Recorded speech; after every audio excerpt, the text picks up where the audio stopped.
Timing का अगर आप सब लोग जो हैं आपस में देख लेते हैं, सारे लोग डिसाइड कर लेते हैं तो सुबह के टाइम रख लेते हैं तो कोई इशू नहीं है।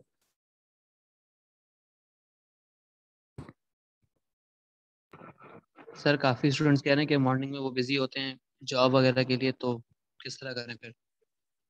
दूसरा फिर रिकॉर्डेड लेक्चर्स वाले ही है, या वीकेंड पे वो क्वेश्चन पूछ पूछ सकते हैं अगर कोई उन्हें इशू है। चलिए आज के लेक्चर की तरफ बढ़ते हैं, ये आपका आपस में डिसाइड करना है आपने। जहाँ मेजोरिटी इज अथॉरिटी जो वो कहेगी हम वैसे कर लेंगे। जी फाइनली बढ़ते हैं आज के सेशन की तरफ, जो बिल्कुल बेसिक से हम स्टार्ट करेंगे। सेल्स टैक्स एक्ट 1990 का लेक्चर 1।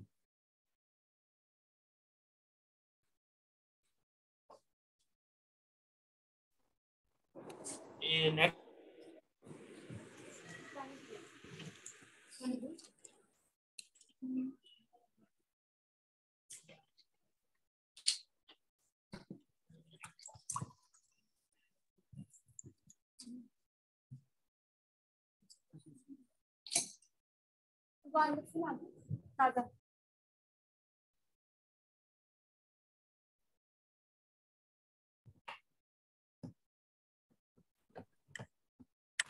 ठीक है जी, तमाम पार्टिसिपेंट आ चुके हैं हमारे पास। हम स्टार्ट करते हैं अल्लाह ताला के नाम से। आज का हमारा सेशन, फर्स्ट सेशन जो सेल्स टैक्स के बेसिक्स के ऊपर हम पढ़ेंगे।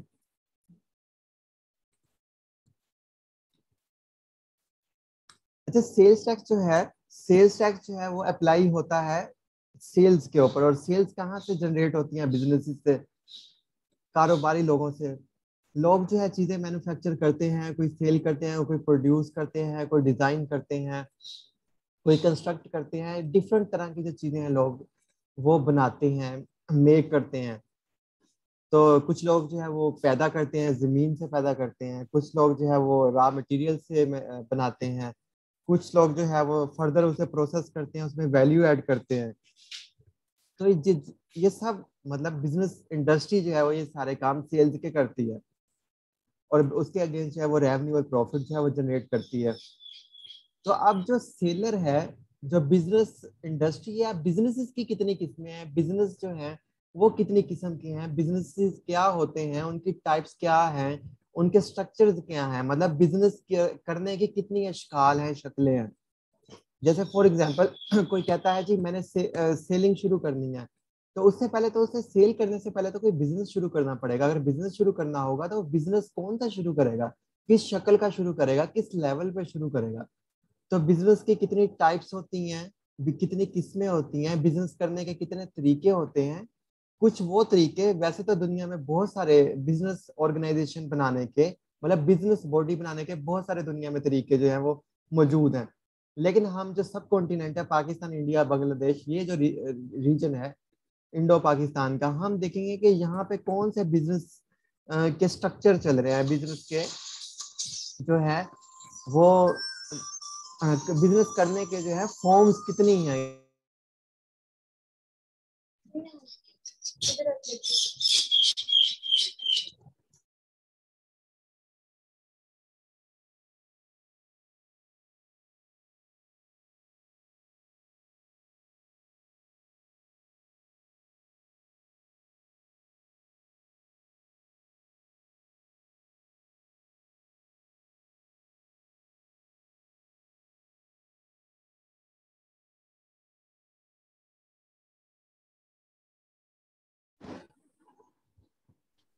जी, तब सॉरी फॉर द इंटरप्शन। किस तरह से मतलब हम बिजनेस की शक्लें कितनी हैं करने की, ट्रेडिंग किस तरह से हम कर सकते हैं, उसके लिए जो है आज हम सबसे पहले, क्योंकि ये सेल्स टैक्स बिजनेस पे अप्लाई होता है तो बार बार कुछ टर्म्स यूज होंगी सेल्स टैक्स में। सेल्स टैक्स एक्ट में बार बार कुछ टर्म जो है उन्हें रिपीट किया जाएगा। जब हमें उन चीजों का ही नहीं पता होगा तो हम आगे कैसे बढ़ सकते हैं। तो इससे पहले कुछ चीजें जो है वो समझना जरूरी है।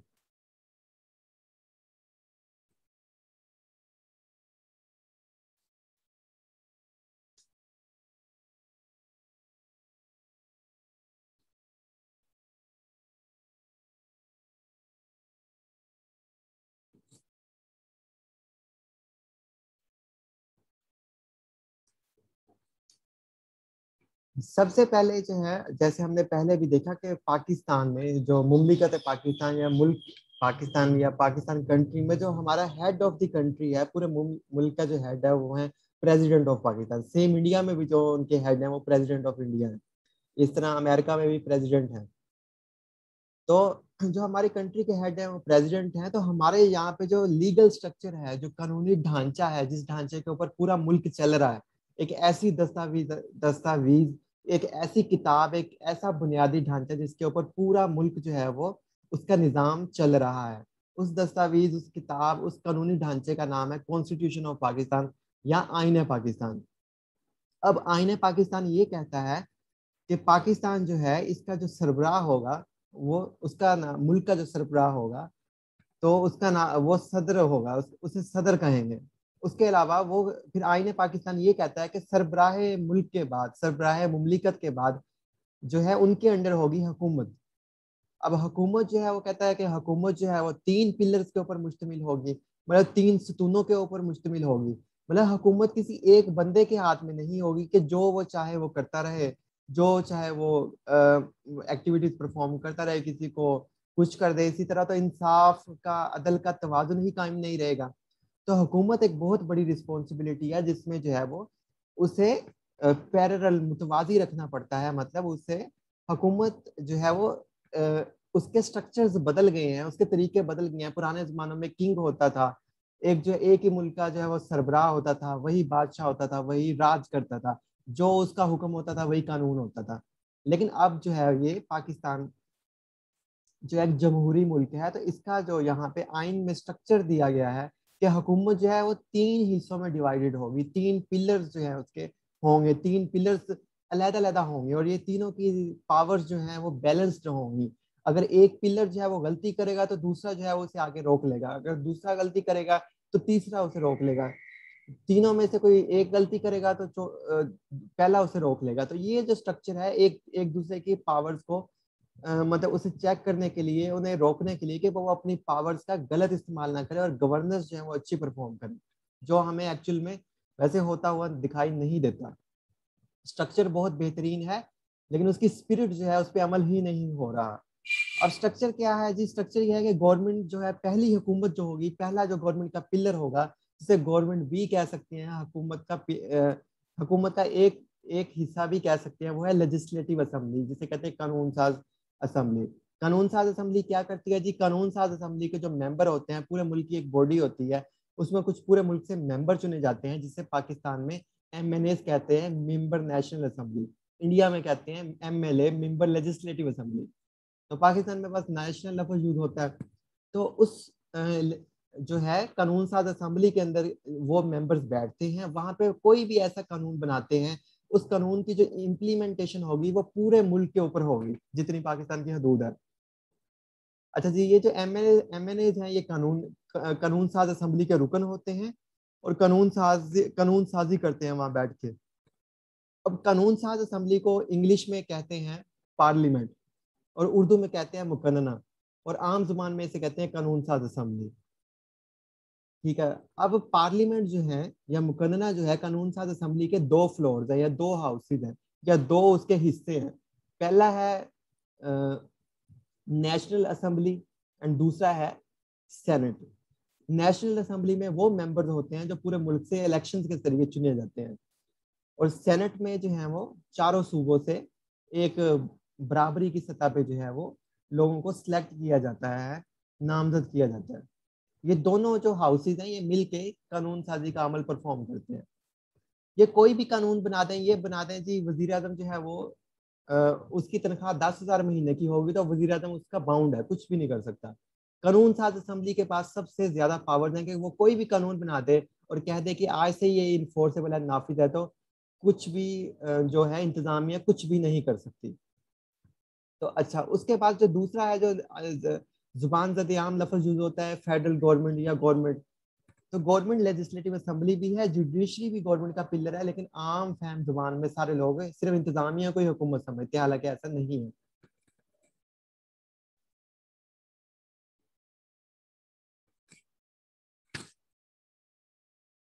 मैं 1-2 मिनट के लिए स्टॉप करूंगा क्योंकि अजान हो रही है।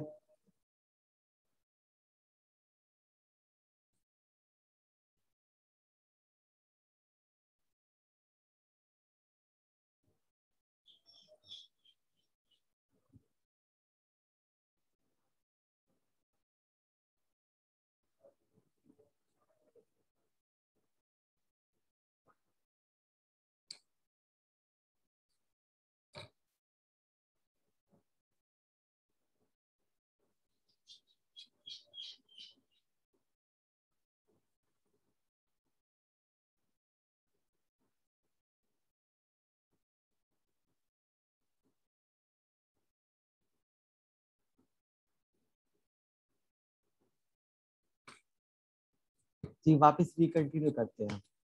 तो दूसरा जो इंतजामिया होती है, जिसे फेडरल गवर्नमेंट भी कहते हैं, एडमिनिस्ट्रेशन भी कहते हैं, जिसमें कुछ वजीर होते हैं, उनकी काबीना होती है। तो वो उस काबीना का जो सरबराह होता है वो वजीर आजम होता है। तो वो जो है पूरे मुल्क का इंतजामी अमूर संभालते हैं। कानून साज असम्बली जो है वो कानून साजी करती है, उस कानून साजी को अमल दरामद करवाना, उस पर अमल करना वो इंतजामिया का काम होता है, एडमिनिस्ट्रेशन का काम होता है, जिसे फेडरल गवर्नमेंट कहती है। अब तीसरा जो हुकूमत का पिलर होता है, जो हुकूमत ही होती है, उसे कहते हैं जुडिशरी। तो अदलिया अदलिया क्या करती है कि अगर कोई ऐसा कानून गलत बन जाता है तो अदलिया के पास ये पावर है, उस कानून को रिव्यू करती है, देखती है कि क्या ये सही है, क्या ये बुनियादी असूलों के खिलाफ तो नहीं है, बुनियादी इंसानी हकूक के खिलाफ तो नहीं है। अदलिया कोई भी कानून साज असम्बली कानून बनाती है, अदलिया उसे कलअदम करा दे सकती है, खत्म कर सकती है कि ये ब्लैक लॉ है, नहीं नाफिज होने दे सकती। तो अदलिया के पास ये पावर रखी हुई है, कानून साज असम्बली के पास ये पावर रखी है, कानून साजी कर सकती है। और इंतजामिया के पास भी बेतहाशा पावर्स हैं कि उन्हें पूरे मुल्क को चलाना है। तो ये तीनों जो है सेपरेट है और तीनों का एक बैलेंस मतलब दिया गया है, और एक दूसरे के एक्ट को जो है वो ये ओवरराइड कर सकते हैं, चेक कर सकते हैं। तो ये अक्सर बहस भी होती है कि जो है वो पार्लियामेंट सुप्रीम है या जुडिशरी सुप्रीम है। तो ये अक्सर आप सुनते होंगे। तो ये है जी बुनियादी ढांचा। अच्छा, आगे हम चलते हैं। और तकरीबन यही बुनियादी ढांचा तकरीबन हर मुल्क में जो है वो इस्तेमाल होता है। मैं आपको थोड़ी सी एक और इन्फॉर्मेशन के लिए चीज़ बताता चलूँ, जिससे आपको आसानी से समझ आ जाएगी। थोड़ा सा इसमें आप कंफ्यूज भी हो सकते हैं कि जब पाकिस्तान बना 11 अगस्त 1947 को, कायदे आज़म जो थे पाकिस्तान की, जो कानून साज असम्बली थी उस टाइम, तो जो भी पाकिस्तान के हिस्से के MNA कह सकते हैं उस टाइम थे, उन्होंने ब्रिटिश गवर्नमेंट ने कहा कि आप जो है अलहदा कानून साज असम्बली का इजलास बुलवाएं जो आपके हिस्से के हैं। तो 11 अगस्त 1947 को पाकिस्तान की कानून साज असम्बली का इजलास हुआ कराची में। तो उस टाइम कानून साज असम्बली का जो हेड होता था वो सदर कहलाता था। तो और आज जो कानून साज असम्बली का हेड है वो स्पीकर कहलाता है, जिसे हम स्पीकर कहते हैं। तो उस टाइम जो कानून साज असम्बली के जो हेड थे, सदर जो थे, वो कौन सिलेक्ट हुए? वो कायदे आज़म सिलेक्ट हुए। और फिर उसके बाद 15 अगस्त को, 14 अगस्त को जब उन्होंने हलफ लिया, तो उस टाइम फिर वो गवर्नर जनरल भी बने। तो यानी वो कानून साज असम्बली के भी सेम टाइम में स्पीकर, आज के दौर में कह सकते हैं, उस टाइम सदर कहते थे, वो थे। और साथ वो गवर्नर जनरल भी थे, दो होते थे। जैसे कि मिसाल के तौर पे आज के दौर में सदर हो, सदर, या फिर जैसे इन सिंपल हम कह सकते हैं वजीर आजम जो इंतजामिया का सरबराह है, प्लस वजीर आजम जो है वो वजीर आजम स्पीकर और वजीर आजम इंतजामिया का सरबराह। तो इस तरह। तो फिर वो, हालांकि कानून साज असम्बली को बिल्कुल अलहदा होना चाहिए इंतजामिया से, लेकिन अब हमारी कानून साज असम्बली और इंतजामिया मिक्स हुई पड़ी हैं, इसलिए वो अपनी मर्जी का कानून बनाते हैं और मर्जी का चीजें करते हैं। तो ये उस टाइम से, क्योंकि पाकिस्तान तो कायदे आज़म ने बनाया, तो वो उनका तो हक बनता था, वो सदी के अजीम इंसान थे, वो चीज़ों को सही करना चाहते थे। लेकिन बाद के लोगों ने अपने आप को उसी चीज पे आगे बढ़ाते हुए, सब ने जो है वो सारे अब कानून साज असम्बली के भी मेंबर हैं और इंतजामिया का भी हिस्सा है, जिस वजह से बैलेंस ऑफ पावर सही नहीं चल रहा। अच्छा जी, आगे हम चलते हैं। आगे है कानून साज असम्बली जो है वो क्या बना सकती है? कोई भी कानून बना सकती है, उस कानून को कहते हैं एक्ट, जो कानून साज असम्बली बनाती है। सम टाइम ऐसा होता है कि जो कानून साज असम्बली जो है उसके पास, उसका एक प्रोसीजर एक्ट बनाने का, सबसे पहले जो है एक ड्राफ्ट, मतलब एक ड्राफ्ट जो है, रफ जो है कानून बनता है, उसे बिल कहते हैं, वो पेश होता है नेशनल असम्बली में।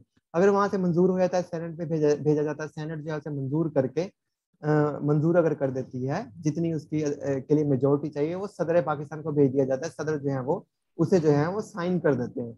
जैसे ही सदर साहब साइन करते हैं, वो इन्फोर्स हो जाता है, लागू हो जाता है पूरे मुल्क में जहां तक पाकिस्तान की हदूद है।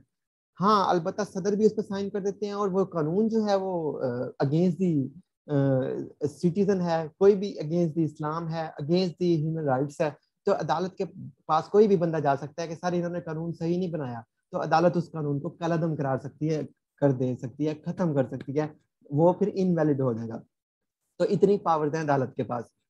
तो उसके बाद फिर जो है, अच्छा, सम टाइम इतना लंबा प्रोसेस फॉलो नहीं किया जा सकता, तो फिर क्या होता है? तो प्रेसिडेंट ऑफ पाकिस्तान को पावर्स हैं कि वो ऑर्डर इशू कर सकते हैं। ऑर्डर मीन्स जिसे हम ऑर्डिनेंस कहते हैं, ऑर्डर से निकला ऑर्डिनेंस। वो एक कानून इशू कर सकते हैं। फॉर एग्जांपल, आज ही प्रेसिडेंट ऑफ पाकिस्तान कहें जी मैं जो है वो इस्लामाबाद में एक नई यूनिवर्सिटी बनाता हूँ, यूनिवर्सिटी भी कानून के जरिए बनती है, तो XYZ यूनिवर्सिटी कहें तो अभी आधे घंटे बाद अगर वो ऑर्डर जारी कर देते हैं तो वो यूनिवर्सिटी अभी इस्टेब्लिश हो जाएगी। लेकिन इसकी जो म्याद होती है वो 90 दिन से मैक्सिमम 4 महीने तक होती है, उसके बाद वो म्याद एक्सपायर हो जाती है। उसे परमानेंट करने के लिए जो है फिर दोबारा पार्लियामेंट के पास वो लेके जाना पड़ता है। अगर पार्लियामेंट उसे मंजूर कर देती है तो वो ऑर्डिनेंस की लाइफ जो है वो फॉर एवर हो जाती है, अनटिल के उसे रिमूव ना किया जाए। इसलिए आप देख रहे होंगे कि इनकम टैक्स ऑर्डिनेंस लफ्ज लिखा हुआ है, क्योंकि उस टाइम मुशर्रफ साहब थे और 2001 की ये बात है, तो इसलिए इसका नाम उन्होंने ऑर्डर जारी किया था बतौर सदर, तो इसलिए जो है इसे इनकम टैक्स ऑर्डिनेंस 2001 कहते हैं। 1990 में सेल्स टैक्स एक्ट बना, उस टाइम जो है जमहूरी हुकूमत थी, मार्शला नहीं था, इसलिए जो है वो कानून साज असेंबली ने उसे बनाया, तो उसका नाम है सेल्स टैक्स एक्ट 1990। जनरल जिया के दौर में जो है कंपनीज ऑर्डिनेंस बना, कंपनीज ऑर्डिनेंस 1984, तो इसलिए उसके आगे ऑर्डिनेंस लिखा हुआ है क्योंकि प्रेसिडेंट ने उसे बनाया था। बाद में पार्लियामेंट ने जो है उसे एक्सटेंड कर दिया, 4 महीने की लाइफ थी लेकिन उसे परमानेंट कर दिया, इसलिए वो कई साल गुजर गए, वो इसलिए आज तक वैलिड है। तो आई होप सो अब आप जब भी एक्ट और ऑर्डिनेंस पढ़ेंगे तो आपको इजीली समझ आ जाएगा। तो अब हम चल रहे हैं सेल्स टैक्स एक्ट 1990, हम अपने टॉपिक की तरफ। अब सेल्स टैक्स एक्ट 1990 क्या है, तो सबसे पहले हम देख लेते हैं इसका फ्रंट पेज, जो आई होप सो कि आप सबने डाउनलोड करके रख लिया होगा।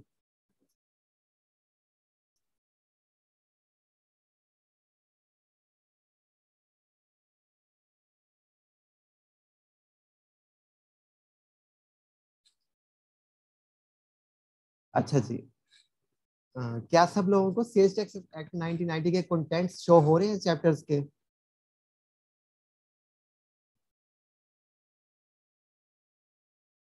ठीक है,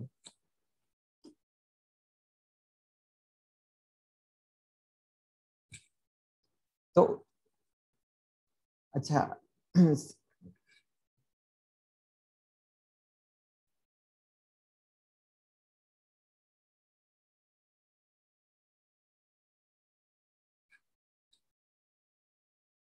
ये है जी सेल्स टैक्स एक्ट 1990। यहाँ पे लिखा हुआ है act number 3 of 1951 as amended by act number 7 of 1990।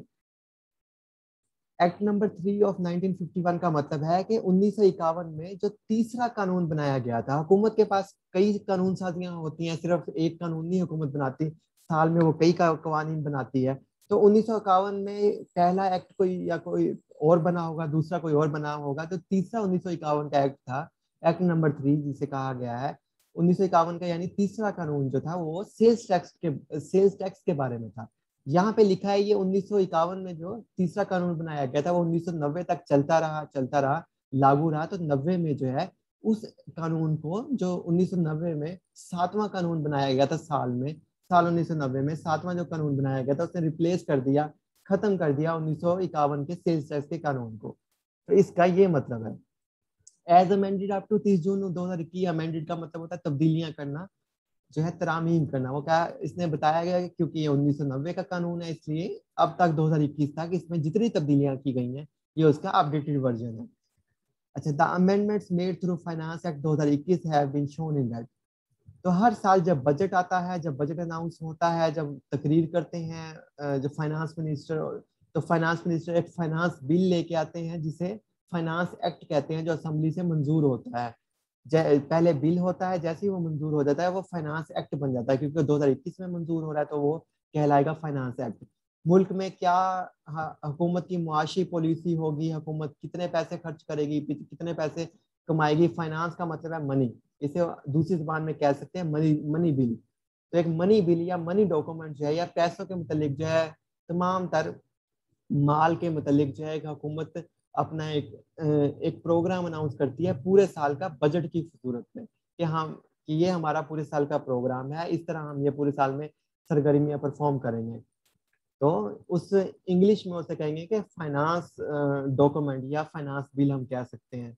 तो financial program for all the year. तो उस जो लीगल डॉक्यूमेंट है, जब वो फाइनेंशियल प्रोग्राम या फाइनेंशियल डॉक्यूमेंट मंजूर हो जाती है तो उसे कहते हैं फाइनेंस एक्ट 2021। तो ये कह रहा है कि ये जितनी भी इसमें तब्दीलियां की गई हैं फाइनेंस एक्ट 2021 तक, मतलब लेटेस्ट जून तक, तो वो हमने रेड कलर में शो कर दी है। ताकि लोगों को इबहम ना रहे। आगे चलते हैं हम।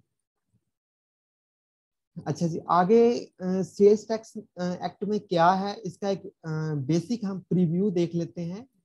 सबसे पहले आप देख रहे होंगे इसके तमाम जो इसमें मवाद है पूरे कानून में, जो इसके तमाम कंटेंट्स हैं, उसे चैप्टर्स में डिवाइड किया गया है।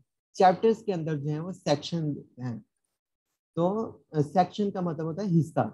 तो ये पहले चैप्टर्स हैं, मेगा लेवल पे जो उसकी डिवीजन की गई है वो चैप्टर्स की सूरत में की गई है।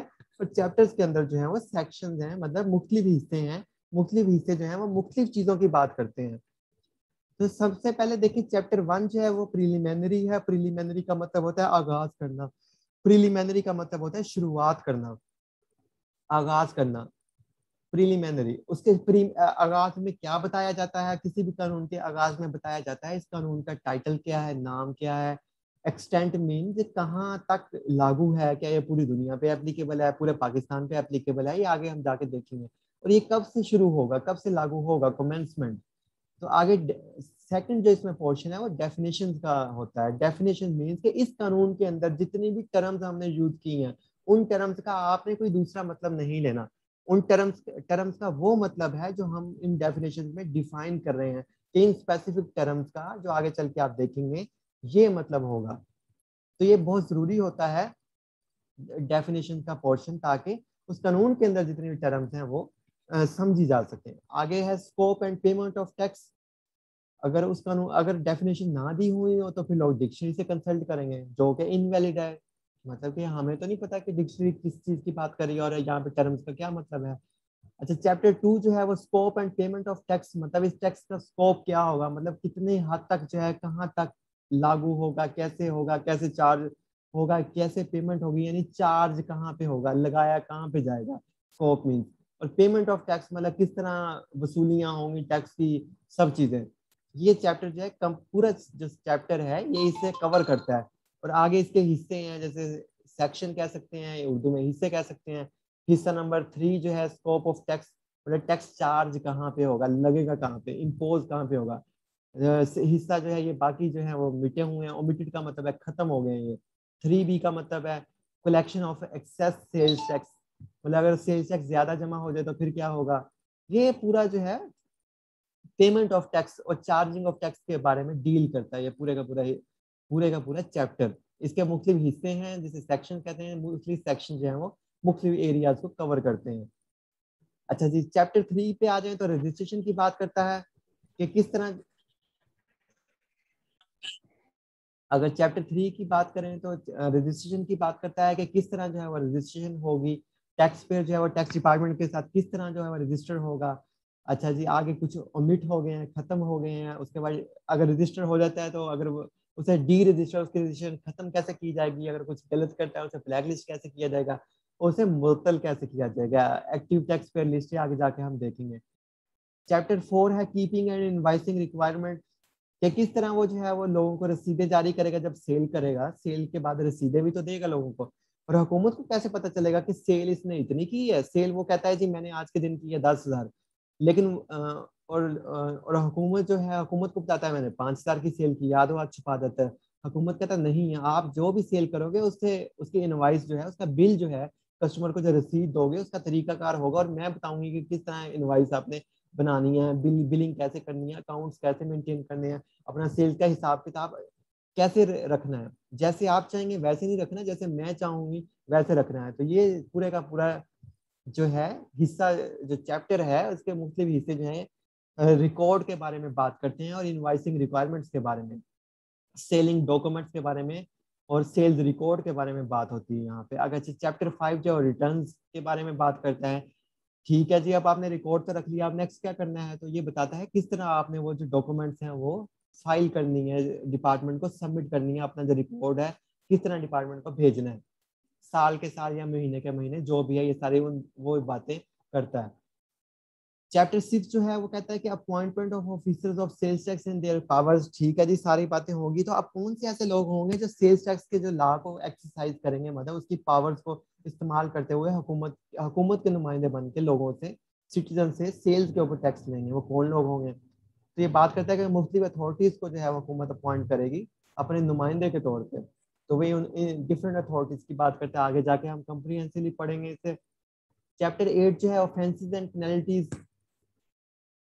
कि अगर कोई गलत परफॉर्म करता है, गलत धोखाधड़ी करता है स्टेट के साथ, टैक्सेशन में जो है हेरा फेरी करता है, तो कौन से उस पे पेनल्टीज होंगी, मतलब जुर्माने क्या होंगे उस पे, उसकी सजाएं क्या होंगी। तो सारी जो चीजें जुर्माने सजाओं सबकी जो बात करता है वो चैप्टर 7 करता है, जिसमें तमाम तर सजाएं और जुर्माने डिफाइन किए गए हैं।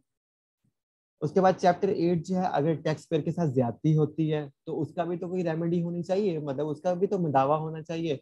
तो उसके हकूक का मुदावा कहाँ पे होगा, उसके हकूक का मुदावा कहाँ पे होगा, अपील करने के, मतलब जो ऑफिसर है उसके ऑर्डर्स के खिलाफ अपील का हक, मतलब इस्तदा करने का जो इख्तियार है, उसके खिलाफ जो है वो किस फोरम पे जाके उसके खिलाफ, उसके हुक्म के खिलाफ जो है, ऑफिसर के हुक्म के खिलाफ जो है अपील फाइल की जा सकेगी, उससे बड़ी अथॉरिटी से इस्तदा की जाएगी कि मेरा इसने गलत इसमें जुल्म किया है, लिहाजा जो है इसे सजा दी जाए, मेरा टैक्स खत्म किया जाए, मेरे पे इतनी जिम्मेदारी नहीं बनती। तो वो अपील्स के डिफरेंट फोरम है, डिफरेंट उसके हिस्से हैं, कहाँ कहाँ अपील होगी, अगर वहां से रिजेक्ट होती है उससे बड़ी जगह अपील की कौन सी होगी, उससे बड़ी अदालत कौन सी होगी, और फाइनली किस बड़ी अदालत में जाएगा। अच्छा, आगे जो है वो बात करता है चैप्टर 9 में रिकवरी ऑफ एरियर्स।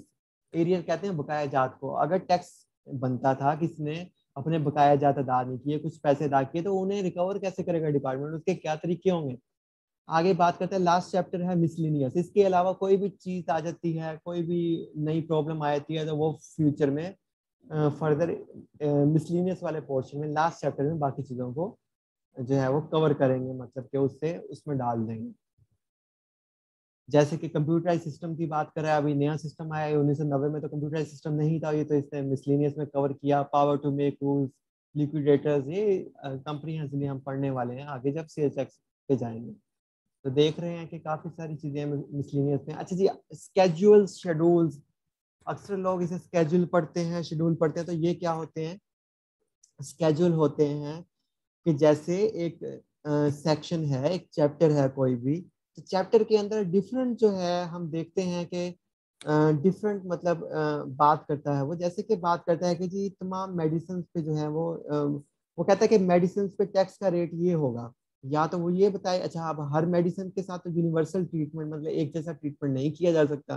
कुछ मेडिसिन है, जैसे कोरोना है, कोरोना से बचाने के लिए कुछ मेडिसिन है कैंसर की, कुछ मेडिसिन है जो इंसान सप्लीमेंट्स हैं जो ताकत देती हैं, तो कुछ मेडिसिन है जो नॉर्मल लोग जो है वो मतलब अफोर्ड कर सकते हैं, वो इतनी डेंजरस नहीं है। जो ज्यादा जरूरी मेडिसिन हैं, जो जिनके बगैर जिंदा नहीं रहा जा सकता, जैसे कैंसर की मेडिसिन हैं, तो हुकूमत कहती है कि अपने शहरियों की वेलफेयर करनी चाहिए, मेडिसिन पे टैक्स नहीं लेना चाहिए, खासतौर पर इन मेडिसिन पे। अगर वो हुकूमत इतनी स्टेटमेंट लिख दे कि तमाम कि मेडिसिन के ऊपर टैक्स होगा, अच्छा ये आगे लिख दे कि सवाई छोड़ के फलाम जान बचाने वाली, तो ये फिर उसकी लिस्ट देनी पड़ेगी। अब इतनी लंबी लिस्ट कौन देगा, तो इसलिए सेक्शन के बाद, हिस्से के बाद, तो फिर इसलिए ये हर सेक्शन के बाद डिटेल लिखने के बजाय ये कहा जाता है कि ये जो लिस्ट है, जो टैक्सेस कितने होंगे, इस पे कौन सी चीजों पे टैक्स नहीं होगा, किस पे कितना चार्ज होगा, और तो उसका रेफर टू द स्केड्यूल फलां, मतलब शेड्यूल की तरफ रेफर कर दिया जाता है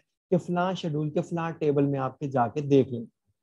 तो मतलब वहां पे जाके टेबल्स में मतलब आप देख सकते हैं, तो जितने भी टेबल्स हैं स्केड्यूल के अंदर, शेड्यूल्स के अंदर, तो वहां पे टेबल्स में जाके उनकी डिटेल जो है हजारों आइटम्स की आप जाके वहां पे देख सकते हैं। तो इसलिए स्केड्यूल्स को आखिर में रखा गया है।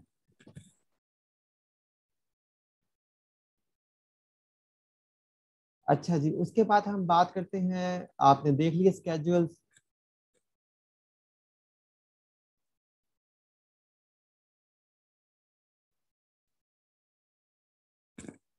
अच्छा जी, टाइम हमारे पास काफी शॉर्ट है, नेक्स्ट स्टूडेंट्स भी हमारे पास आने वाले हैं, तो उनसे 10-15 मिनट का टाइम और लेंगे। तो अच्छा जी, हम आगे बात करते हैं लॉ की। तो लॉ में जाने से पहले सबसे पहले हम आपको हमें समझना पड़ेगा, जैसे मैंने शुरू में बिल्कुल बताया कि बिजनेस करने के कुछ फॉर्म्स होते हैं, कुछ स्ट्रक्चर्स होते हैं।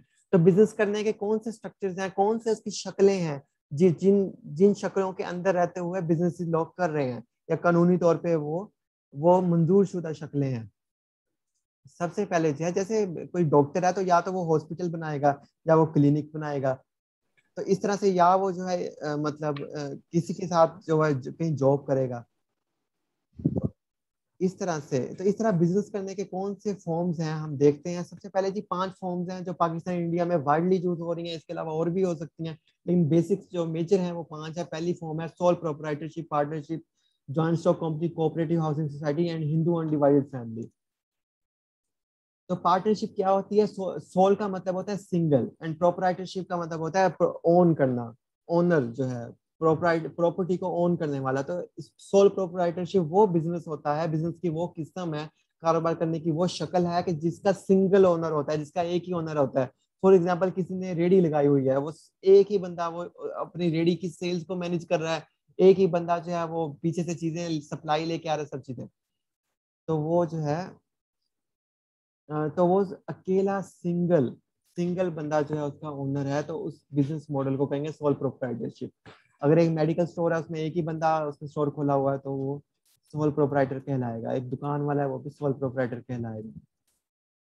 जैसे ये बंदा देख रहे हैं आप, सोल प्रोप्राइटर है।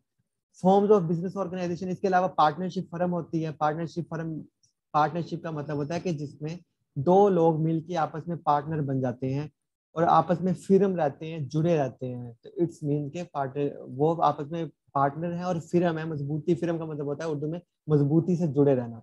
तो वो आपस में मजबूती से जुड़े रहते हैं, अनटिल वो जुड़े रहते हैं तो उनकी पार्टनरशिप कायम रहती है। जब वो जैसे ही दोनों अलहदा होते हैं तो उसी उसी टाइम पे पार्टनरशिप टूट जाती है। तो ये होती है जैसे कि पार्टनरशिप फर्म। इसमें कम से कम 2 लोग होने चाहिए। इसके अलावा ज्वाइंट स्टॉक कंपनी होती है। मुख्तलिफ लोग जो है मिलके अपना सरमाया जो है वो, ज्वाइंट का मतलब होता है ज्वाइंट करते हैं, इकट्ठा करते हैं अपना सरमाया। स्टॉक का मतलब होता है सरमाया। तो जो अपना सरमाया इकट्ठा करते हैं मुख्तलिफ लोग मिलके और एक शक्ल बना लेते हैं कंपनी की। एक कंपनी मतलब एक बॉडी बना लेते हैं, कंपनी मीन्स एक बॉडी बना लेते हैं, एक स्ट्रक्चर बना लेते हैं, और तमाम लोग उस स्ट्रक्चर बना के उसमें अपना सरमाया डाल देते हैं। उस स्ट्रक्चर को हम कह सकते हैं कि ज्वाइंट स्टॉक कंपनी। लेकिन पार्टनरशिप देखा हमने कि पार्टनरशिप खुद कोई 2 लोग बना सकते हैं।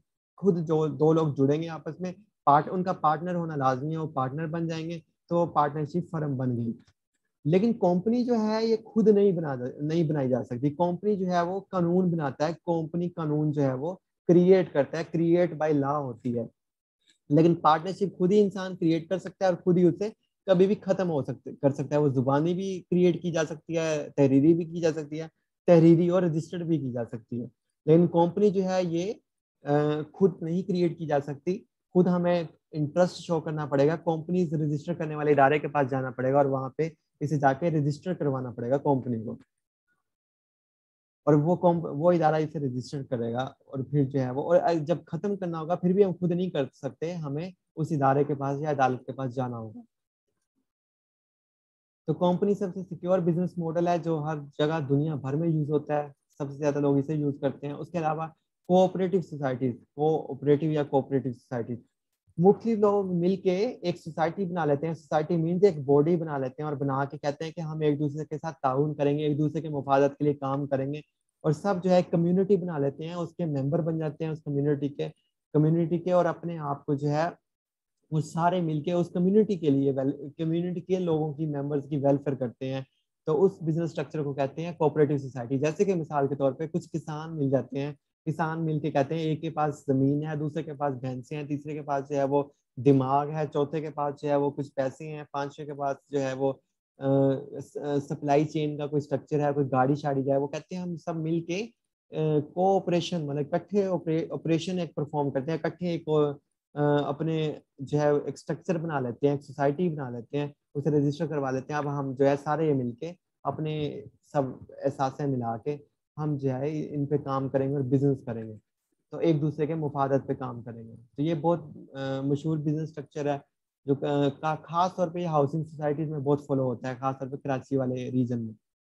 इसलिए लफ्ज आगे लिखा होता है कोऑपरेटिव हाउसिंग सोसाइटी। काफी सारे लोग इकट्ठे मिलकर जगह ले लेते हैं, फिर इकट्ठे उसे डेवलप करते हैं और फिर उसके मेंबर बन जाते हैं और वहीं पे घर लेते हैं, और फिर खुद ही उसके बोर्ड ऑफ डायरेक्टर्स में होते हैं। अच्छा जी, उसके बाद जो फाइनली हिंदू अनडिवाइडेड फैमिली, ये लफ्ज काफी टेक्स्ट लॉ में यूज होगा। हिंदू अनडिवाइडेड फैमिली का मतलब है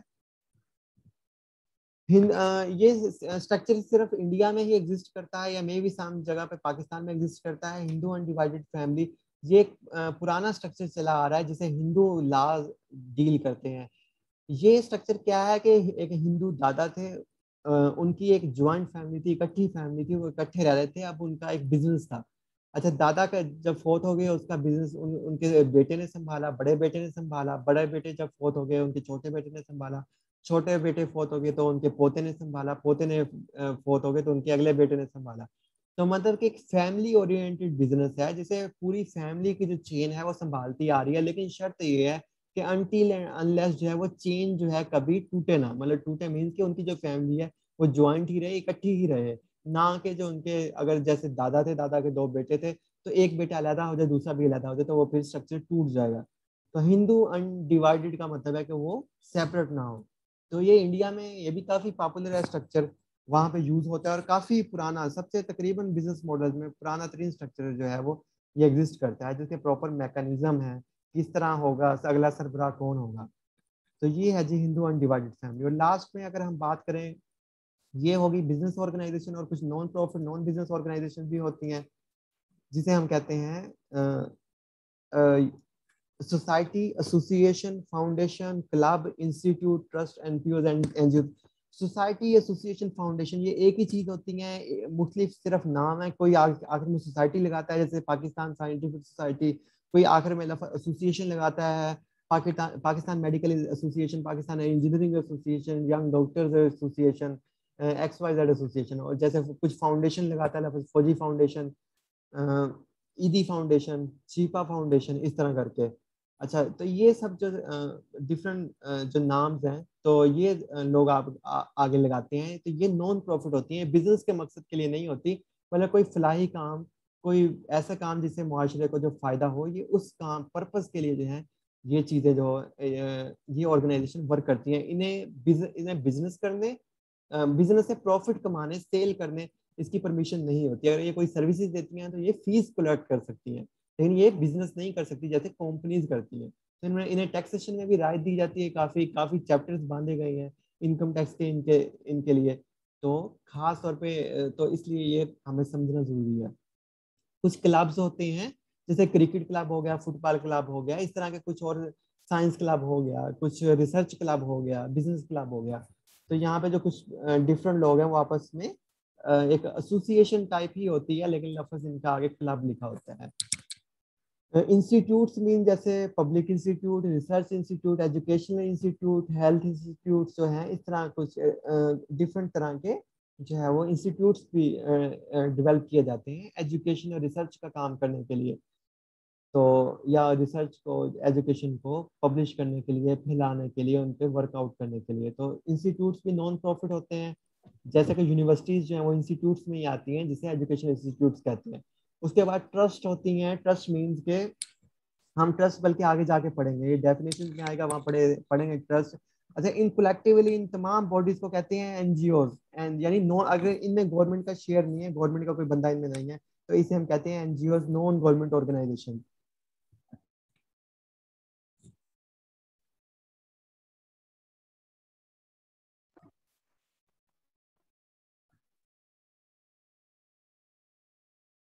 और इसके बाद जो है दूसरी होती है एनपीओज, नॉन प्रॉफिट ऑर्गेनाइजेशन। सॉरी, मेरे अकाउंट में थोड़ा सा इशू आ रहा है।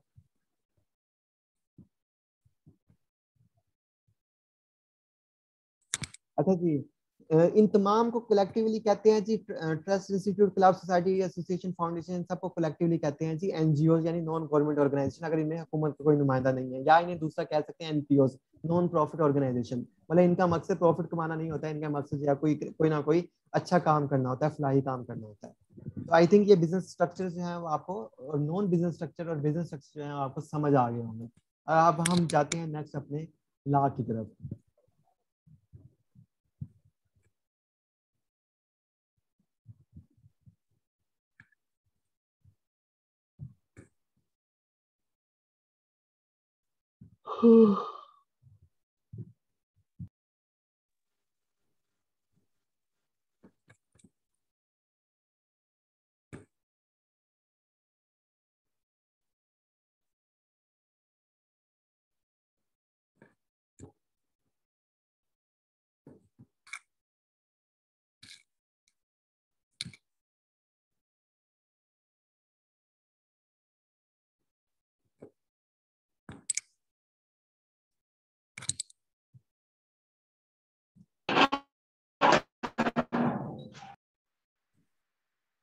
सेल्स टैक्स एक्ट 1990, जैसे हमने ऊपर बात की कि an act to consolidate and amend the law relating to levy of tax on sale, importation, exportation, production, manufacture और consumption of goods. Sales tax act 1990 ये कहता है कि ये कानून जो है इंपोर्टेशन पे भी इम्पोज होगा, एक्सपोर्टेशन पे भी, जो मुल्क से चीज बाहर जाएगी उस पर भी इम्पोज होगा, प्रोडक्शन पे भी, जो चीज पैदा होगी उस पर भी हो सकता है, और मैन्युफैक्चर जो करता है जो चीजें वो उस पर भी होगा, जो कंज्यूम करता है कस्टमर उस पर भी हो सकता है। हर तरह की सेल्स जो इस अमल से सबसे गुजरती हैं ये सेल्स टैक्स एक्ट उस पे सब पे इम्पोज हो सकता है।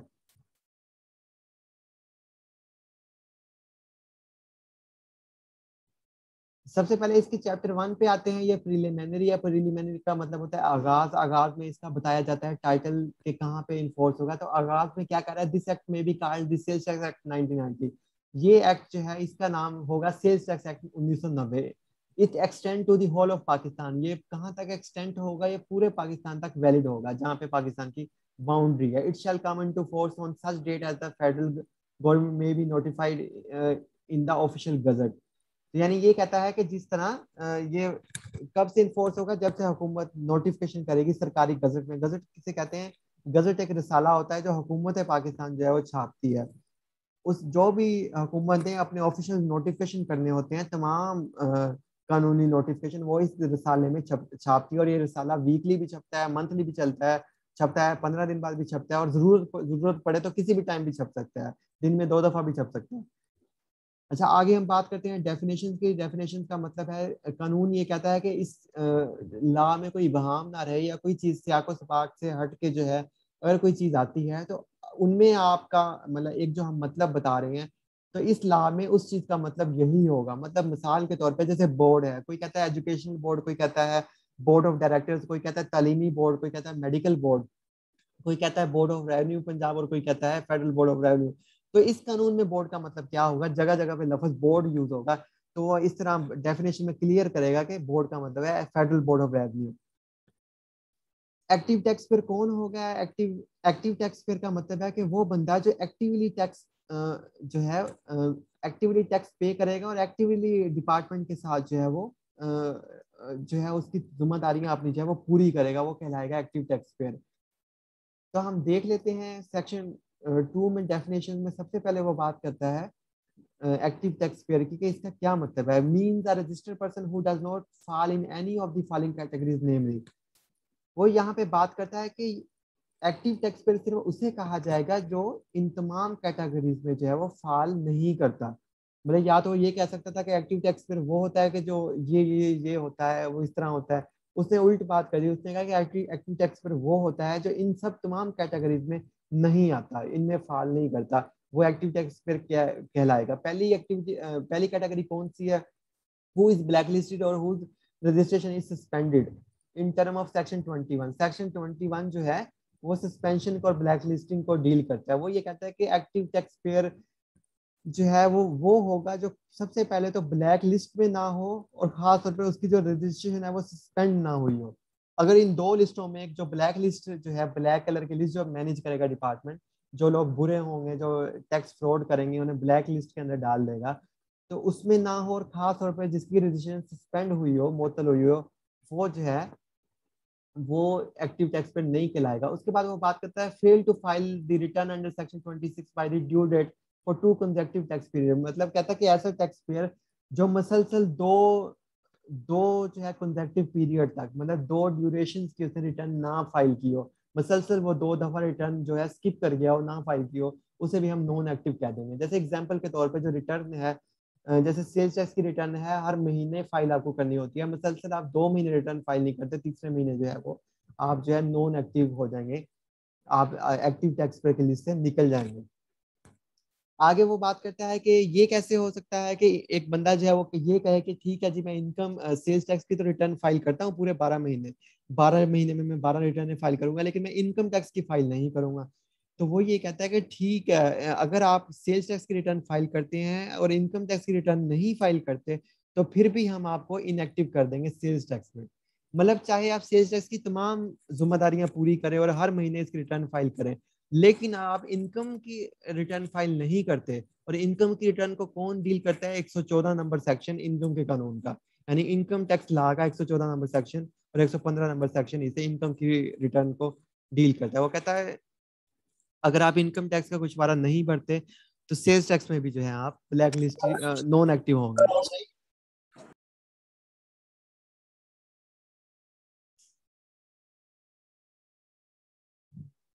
अच्छा, वो आगे बात करता है कि वो बंदा भी इन नॉन एक्टिव होगा, एक्टिव टैक्स पेड नहीं होगा कि जो क्वार्टरली या annually with holding tax statement जो है वो फाइल नहीं करेगा। विद होल्डिंग टैक्स स्टेटमेंट क्या होती है? विद होल्डिंग का मतलब होता है जैसे सुजुकी एक कंपनी है, आप वहां पे जो है जाके एक गाड़ी खरीदते हैं, तो आपको जब वो गाड़ी बेचती है तो आपसे सेल्स टैक्स तो चार्ज करती है, लेकिन आपसे कुछ एडवांस इनकम टैक्स भी चार्ज कर लेती है। और आपसे कुछ गाड़ी के साथ विद कार जो है वो कुछ पैसे होल्ड कर लेती है एडवांस इनकम टैक्स के। होल्ड करके वो हर 3 महीने बाद बताती है हुकूमत को कि मैंने 3 महीने में इतनी गाड़ियां सेल की और इतने पैसों लोगों के पैसे जो है मैंने इनकम एडवांस इनकम टैक्स की सूरत में होल्ड कर किए हैं और ये मैं आपको जमा करवा रही हूँ हर 3 महीने बाद।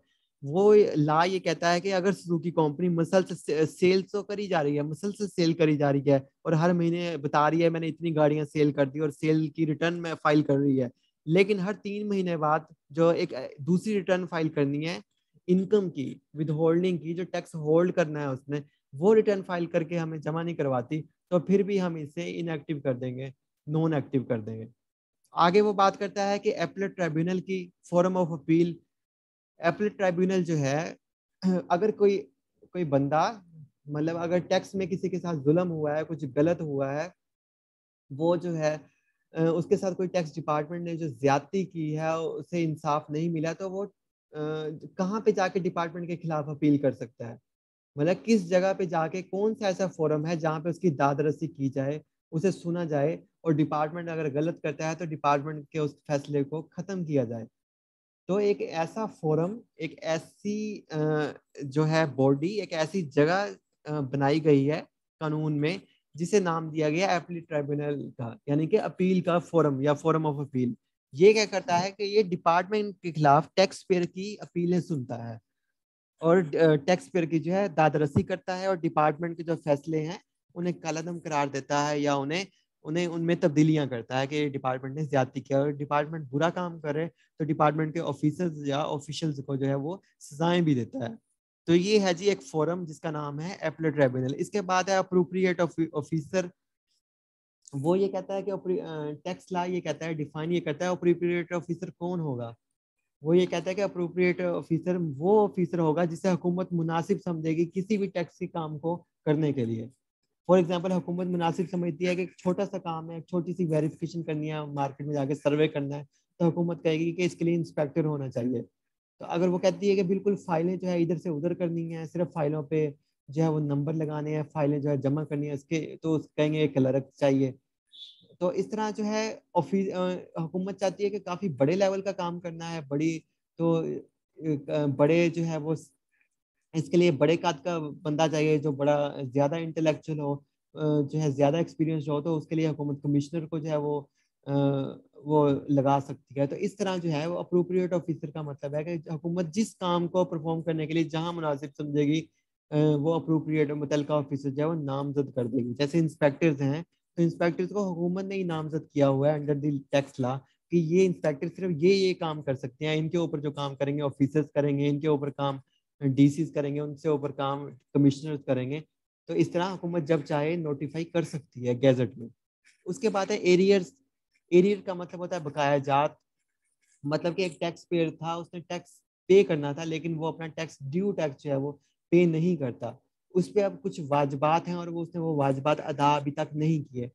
तो उस दिन तक, आज के दिन तक जो उसने वाजबात अदा नहीं किए, उस वाजबात को इंग्लिश में हम कहेंगे, वाजबात को, बकाया जात को एरियर्स।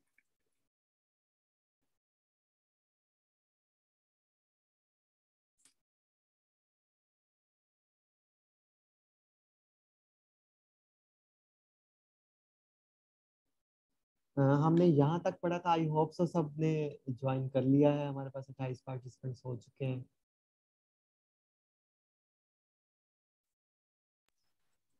सर एक सवाल है मेरा आपसे। जी जी बताएं। सर आपने अभी अपना अपीलेट ट्रिब्यूनल के हवाले से बात की है, तो इसमें सर एफटीओ भी तो आता है ना हमारे, मतलब कि उसका सर इसमें इन दोनों में क्या फर्क है सर?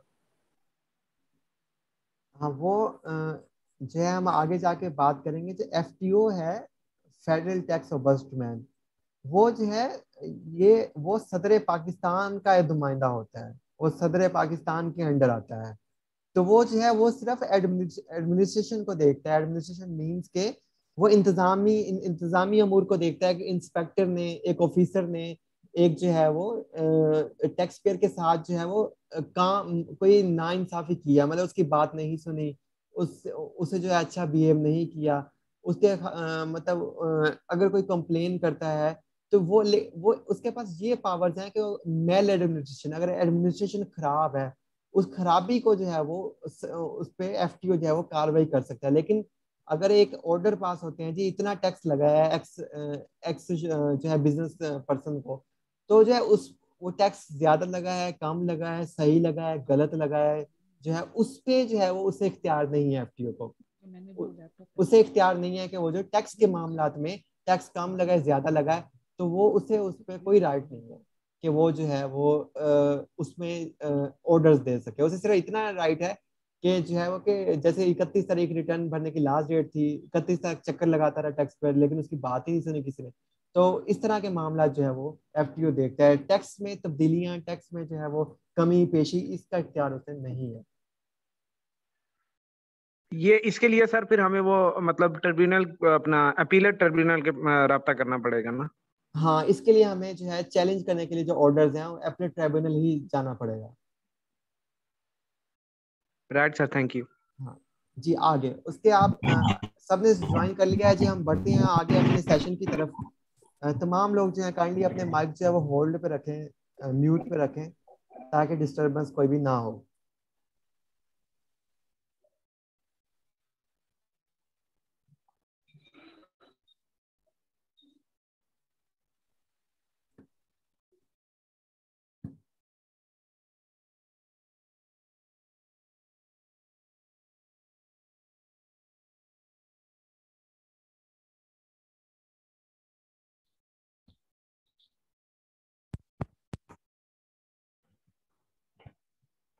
अस्सलाम वालेकुम सर। वालेकुम सलाम जी। सर मुझे ये कहना था कि आप सेशन एंड पे एक दफ़ा हमें अपने पोर्टल को कैसे लॉगिन करना है ये भी ज़रा यहाँ पे दिखा दीजिएगा। हाँ जी, मैं दिखा दूंगा। हम एमसीक्यू टेस्ट भी है आप सबका, तो वहीं से जाके हम अटेम्प्ट करेंगे आज।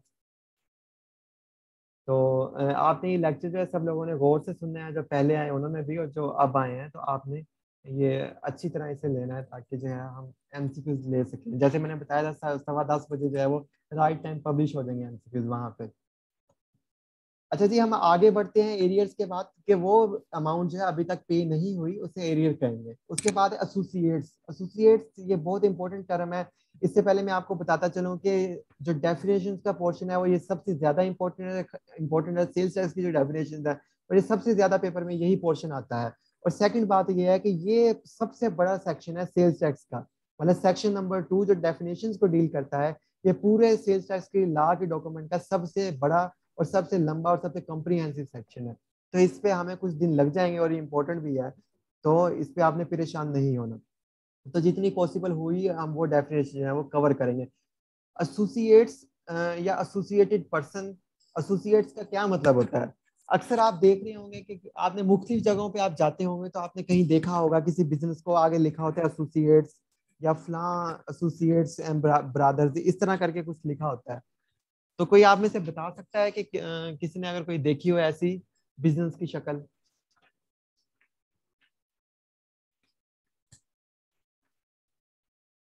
चले हम आगे बढ़ते हैं। जैसे आप ये देख रहे हैं कि वेलकम एसोसिएट एंड बिल्डर या सईद एसोसिएट एंड बिल्डर। तो टैक्स लॉ कहते, टैक्स लॉ जो है वो अपनी डेफिनेशन देता है कि मेरे मुताबिक जो है वो एसोसिएट कौन होंगे। कौन, आपको पता है जैसे हमने पीछे बिजनेस की फॉर्म्स पढ़ी, तो बिजनेस उसी टाइम होता है जब दो लोग मतलब कम से कम या एक लोग अकेला काम करता है या उसके अलावा दो लोग मिलते हैं। जो बड़े अब जैसे एक प्लाजा बनाना है, प्लाजे के अलावा एक मैंने एक एक जो है लैंड डेवलप करके कॉलोनी काट देनी है, मैंने एक बड़ी कंपनी खोलनी है, तो कभी भी मतलब बहुत रेयर चांस होता है कि एक ही बंदा एक बड़ी कंपनी खोल ले, क्योंकि इतना पैसा नहीं होता। हम तो बहुत सारे लोगों को मिलना पड़ता है और मिल के जो है एक बिजनेस खड़ा करना पड़ता है। तो इसलिए तकरीबन हर बिजनेस में, हर बड़े बिजनेस में तमाम लोग, दो या दो से ज्यादा लोग मिलते हैं, मिल के एक बड़ा बिजनेस जो है वो खड़ा करते हैं। तो इसलिए जो है वो आपने हमने पीछे देखा कंपनीज की शक्ल होती है, फर्म्स की शक्ल होती है। तो एसोसिएट्स को टैक्स लॉ ये डिफाइन करता है कि एसोसिएट मींस के वो पर्सन होंगे जो आपस में एसोसिएटेड होंगे, मतलब आपस में कनेक्ट होंगे, एक दूसरे के साथ मिल के वो काम कर रहे होंगे। तो पहले वो ये कहता है कि subject to subclass 2 where two person associate and relationship between the two in such that one may reasonably be expected to act in accordance with the intentions of other, or both person may reasonably be expected to act in accordance with intentions of a third person। ये पता नहीं क्या बात करके इतनी ये मुश्किल सी बात यहाँ पे बोल गया। तो इन वेरी सिंपल आम जुबान में हम इसका ये मतलब है, वो ये कहता है कि एसोसिएट हम उसे कहेंगे अगर दो पर्सन है, अगर कम से कम दो पर्सन है, वो दोनों पर्सन एक दूसरे को इन्फ्लुएंस कर सकते हैं। मतलब कि एक पर्सन की वजह से दूसरा इन्फ्लुएंस हो सकता है या दूसरे पर्सन की वजह से पहला इन्फ्लुएंस हो सकता है, तो हम दोनों को कहेंगे एसोसिएट्स। यानी कि वो एक दूसरे को इन्फ्लुएंस कर सकते हैं आपस में। जैसे कि मिसाल के तौर पे दो लोग हैं, दो लोग कहते हैं जी हम मिल के जो है पार्टनर बनते हैं 50-50% के, और हम हम प्रॉपर्टी डीलिंग का काम करते हैं। वो कहते हैं जी हम कोई भी और हम शॉप ओपन करते हैं। तो वो एक दूसरे से इन्फ्लुएंस होंगे, मतलब एक एक एक जो है वो दूसरे को कायल कर सकता है, दूसरा जो है उससे कायल कर सकता है, और वो दोनों एक दूसरे के इंटरेस्ट के लिए काम करेंगे। दोनों मिल के काम करेंगे, एक दूसरे के इंटरेस्ट के लिए वो एक्टिविटीज परफॉर्म करेंगे, और वो दोनों जो है एक दूसरे पे डिपेंडेंट भी होंगे। तो वो यहाँ पे ये कहता है कि कोई भी दो बंदे और वो एक दूसरे से इन्फ्लुएंस हो सकते हैं, तो टैक्स लॉ के मुताबिक वो एसोसिएट्स कहलाएंगे। हाँ, और साथ वो कहता है कि या वो दो बंदे कम से कम, या वो दो बंदे किसी तीसरे बंदे की वजह से इन्फ्लुएंस हो सकते हैं।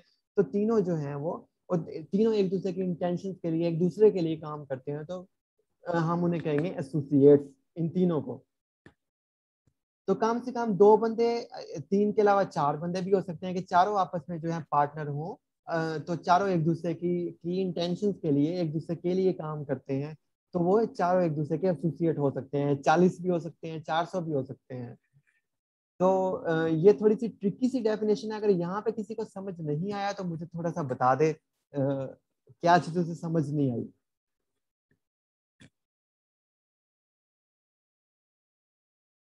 अगर वो नहीं बताना चाहता, मैं उसका नाम मेंशन नहीं करूंगा, चैट बॉक्स में भी जो है वो बता सकता है। सर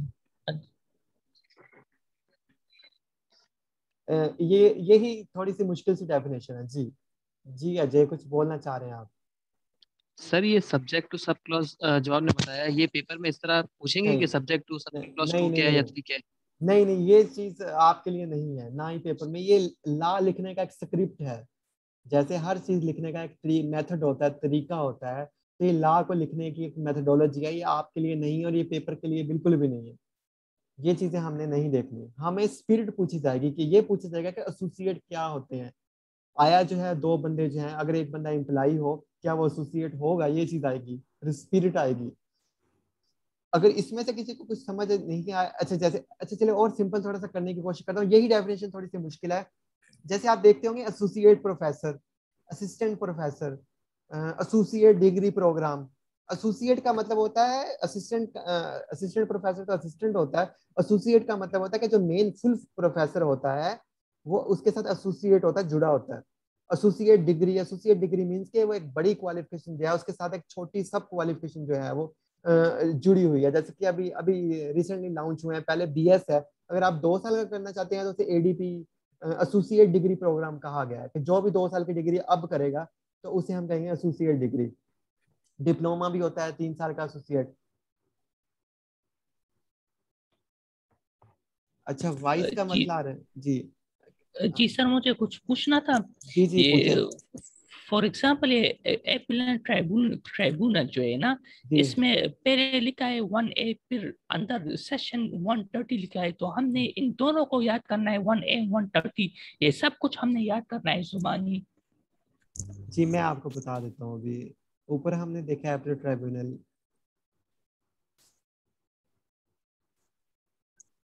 अच्छा 1A नहीं, ये काफी मशहूर मशहूर क्वेश्चन भी वन है। ए एंड हाँ मैं, सेशन वन, ये सब कुछ हमने हाँ याद करना है। ये यहाँ पर हाँ 2A।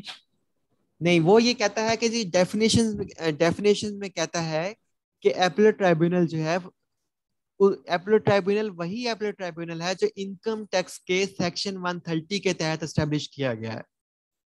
मतलब ये है कि टैक्स एक डिपार्टमेंट है, एफबीआर एक डिपार्टमेंट है, तो वो इनकम टैक्स, सेल्स टैक्स को और एफईडी को डील करता है। तो अगर इनकम टैक्स कानून में 130 नंबर हिस्से में ये कहा गया है कि एक एपीलेट ट्राइब्यूनल होगा जो टैक्स इनकम टैक्स की अपीलें सुनेगा, लेकिन लेकिन अब ये तो नहीं हो सकता है कि सेल टैक्स के कानून में भी ये बात की जाएगी कि सेल टैक्स में भी एक एपीलेट ट्राइब्यूनल होगा जो सेल टैक्स की अपीलें सुनेगा।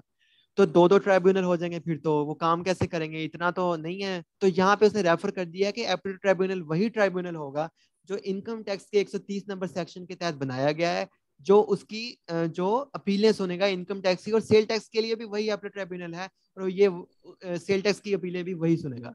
तो आपने सिर्फ यहाँ पे 130 नंबर सेक्शन याद रखना है कि इनकम टैक्स का 130 नंबर सेक्शन जो है वो उसके तहत एपीलेट ट्राइब्यूनल बनाया गया, बस सिंपल। सिर्फ 130 याद करना है, ये 1A 2A हाँ याद नहीं नहीं नहीं नहीं, करना ये है। कुछ याद नहीं करना, ये 1A, उसके बाद ये XL1 X2000 कुछ याद नहीं करना, सिर्फ इतना आपने याद रखना है। सेक्शन एपीलेट ट्राइब्यूनल पेपर में आ सकता है, ये आ सकता है पेपर में कि एपीलेट ट्राइब्यूनल जो है वो किस सेक्शन के तहत बनाया गया है। तो यहाँ पे आ सकता है under section 130 of sales tax act. तो सेल टैक्स के तो सेक्शन ही तकरीबन 80 तक है बस। तो यह 130 ऑफ इनकम टैक्स, तो आपने यहाँ पे लिखना है 130 ऑफ इनकम टैक्स बस, और कुछ नहीं पूछेगा। और ये पेज के आखिर में ये स्मॉल स्मॉल वर्ड्स में लिखे हुए हैं, मेरे पास नोट्स हैं। हाँ 1 2 3 4 5 6, ये हमें हाँ, देखने हैं कि नहीं? अच्छा जो पे, आपने मेंशन नहीं किए। हाँ मैंने उसे उड़ा दिया है, आप मुझे देख रहे होंगे कि मेरे पास नहीं नजर आ जी रहे सर, हैं। जी सर, जो आपके पास है ये। हाँ सेम जो है, जो भी लास्ट में चीज आ रही है लाइन होगी, लाइन के नीचे आपको ये लाइन नजर आ रही है, तो ये लाइन, सॉरी ये अभी हो जाएगा, ये आप कह रहे हैं है ना, ये चीज, ये वाली, जी ये सर, जी है सर। ना। तो ये चीज, ये जो चीज है ये इसमें लिखा हुआ है कि क्यों ये कानून 1990 में बना था, तो इस चीज में लिखा हुआ है कि 1990 के बाद ये होता रहा यहाँ पे, 2008 में ये हुआ, यानी इस सेक्शन में 2008 में ये तब्दीली हुई, इस सेक्शन में ये तब्दीली हुई, इस सेक्शन में ये तब्दीली हुई, इस सेक्शन में ये तब्दीली हुई। तो ये हमारे लिए नहीं है, ये बाज औकात वकीलों को जरूरत पड़ जाती है, अदालत में जरूरत पड़ जाती है, तो उसके लिए है। आपको इसे नहीं देखना, इसलिए मैंने इसे रिमूव कर दिया गया। लाइन के नीचे जो भी चीजें, आपको उसे कुछ भी नहीं देखना, ना उसकी तरफ जाना है, उसे इस डॉक्यूमेंट का हिस्सा ही नहीं आपने समझना, वो आपके लिए जरूरी नहीं है, वो किसी और के लिए बनाई गई है। जी sir, thank you sir. Association, affiliation are same term? No, association is a different term. Association, organization, society is the same term. Affiliation is a different term. अच्छा जी, वेल देख लिया एसोसिएट्स के बारे में आपने, यानी एसोसिएट्स वो होते हैं कि जब दो लोग आपस में जुड़े हों किसी भी इंटेंशन के लिए, इंटेंशन मीन किसी भी पर्पस के लिए, सेल टैक्स में हम कहेंगे दो लोग अगर आपस में जुड़े हुए हैं किसी बिजनेस की एक्टिविटी को परफॉर्म करने के लिए, और वो एक दूसरे के बिहाफ पे एक दूसरे के लिए काम कर रहे हैं, और एक दूसरे को इन्फ्लुएंस कर सकते हैं, एक दूसरे को जो है वो मतलब कि एक दूसरे के हकूक का भी ख्याल करें और एक दूसरे को इन्फ्लुएंस भी कर सकते हैं, तो वो हम उन्हें आपस में कहेंगे एसोसिएट। और अगर दो से ज्यादा बंदे आपस में जुड़े हुए हैं और वो दो से ज्यादा बंदे मतलब तीसरे बंदे के साथ किसी जुड़े हुए हैं, यानी तीन बंदे आपस में जुड़े हुए हैं, वो दोनों तीसरे की वजह से इन्फ्लुएंस हो रही हैं, या तीसरा जो है वो उन दोनों की वजह से हो रहा है, या वो उन दोनों में से जो, या तीनों जो है वो आपस में इन्फ्लुएंस हो रहे हैं, तो ये सब आपस में कहलाएंगे एसोसिएट्स। तो इसलिए अक्सर जो शॉप्स होती हैं, छोटे बिजनेस होते हैं, तो वहां पे आगे कंपनी नहीं लिखा होता, लिखा होता है प्रॉपर्टी एसोसिएट, फलाना एसोसिएट, एसोसिएट। तो इसका मतलब ये होता है कि सिंगल, जैसे कोई एक सिंगल शॉप है तो वहां पे लिखा होगा आसिफ प्रॉपर्टी, प्रॉपर्टी जो है वो डीलर जो है। लेकिन अगर बहुत सारे, अगर वहां पे उसके उनके दो पार्टनर हो, तीन पार्टनर हो, तो वहां पे लिखा हो सकता है कि आसिफ एसोसिएट्स। तो अगर वो प्रॉपर्टी की जमीनें काट रहे हैं, बहुत बड़े लेवल पे वो प्रॉपर्टी सेल कर रहे हैं, बिल्डिंग्स काट रहे हैं, बिल्डिंग्स बना रहे हैं, प्लाजे बना रहे हैं, तो वहां पे लिखा होगा आप सिर्फ कंपनी बना सकते हैं, फर्म बना सकते हैं। तो छोटे लेवल पे ज्यादातर लोग एसोसिएट्स लिखते हैं कि आपस में हम, एक बंदा नहीं है यहाँ पे, जुड़ा हुआ है बहुत सारे बंदे। अच्छा जी, एसोसिएट्स के आगे जाएं तो इस दूसरा आगे वो बात करता है कि जैसे हमने ऊपर पढ़ा कि 2% सॉरी, हाँ ये हमने फर्स्ट क्लास पढ़ी, आगे बात करता है कि 2% shall not be associates only by reason of the fact that one person is an employee of other person or both person are employee of a third person। अच्छा, हमने एक लफ्ज यूज किया कि एसोसिएट मींस के जो influence हो सकते हैं। तो जैसे एक एम्प्लॉई होता है, एक मुलाजिम होता है, वो तो अपने बॉस से इन्फ्लुएंस हो सकता है, उसे तो बॉस की बात माननी ही पड़ेगी। तो यहाँ पे ला इस चीज को क्लियर करता है कि एक जो मुलाजिम होता है हम उसकी बात नहीं कर रहे। अगर दो बंदे आपस में दो बंदे जुड़े हुए हैं और वो किसी तीसरे बंदे के मुलाजिम है, चाहे पहला बंदा दूसरे बंदे का मुलाजिम है, तो वो एसोसिएट नहीं कहलाएंगे। यानी कोई भी बंदा किसी का मुलाजिम है तो उसे एसोसिएट नहीं कहेंगे। एसोसिएट का मतलब है कि उनका कोई इंटेंशन होनी चाहिए, कोई बिजनेस का पर्पस होना चाहिए, ना कि अच्छा। और इस तरह से भी ये डेफिनेशन गलत हो जाती है, खास तौर पे एक बंदा एक दूसरे बंदे का मुलाजिम है, एक बंदा दूसरे बंदे का मुलाजिम है, तो वो दूसरे बंदे से जो उसका बॉस है उससे इन्फ्लुएंस हो सकता है। लेकिन ये तो नहीं हो सकता कि जो मुलाजिम से बॉस इन्फ्लुएंस हो जाए, इसके चांसेस बहुत कम है। इसके लिए शर्त यह है कि दोनों बंदे इक्वली एक दूसरे से इन्फ्लुएंस हो सके, और खास तौर पे मुलाजिम जो है वो इस डेफिनेशन में नहीं आता। अच्छा, उसके बाद ये बात करता है, ये आगे चल के थोड़ा सा मैं बताता हूँ आपको ये क्यों ऐसी बात कर रहा है, एसोसिएट को क्यों लेके आया इस चीज में।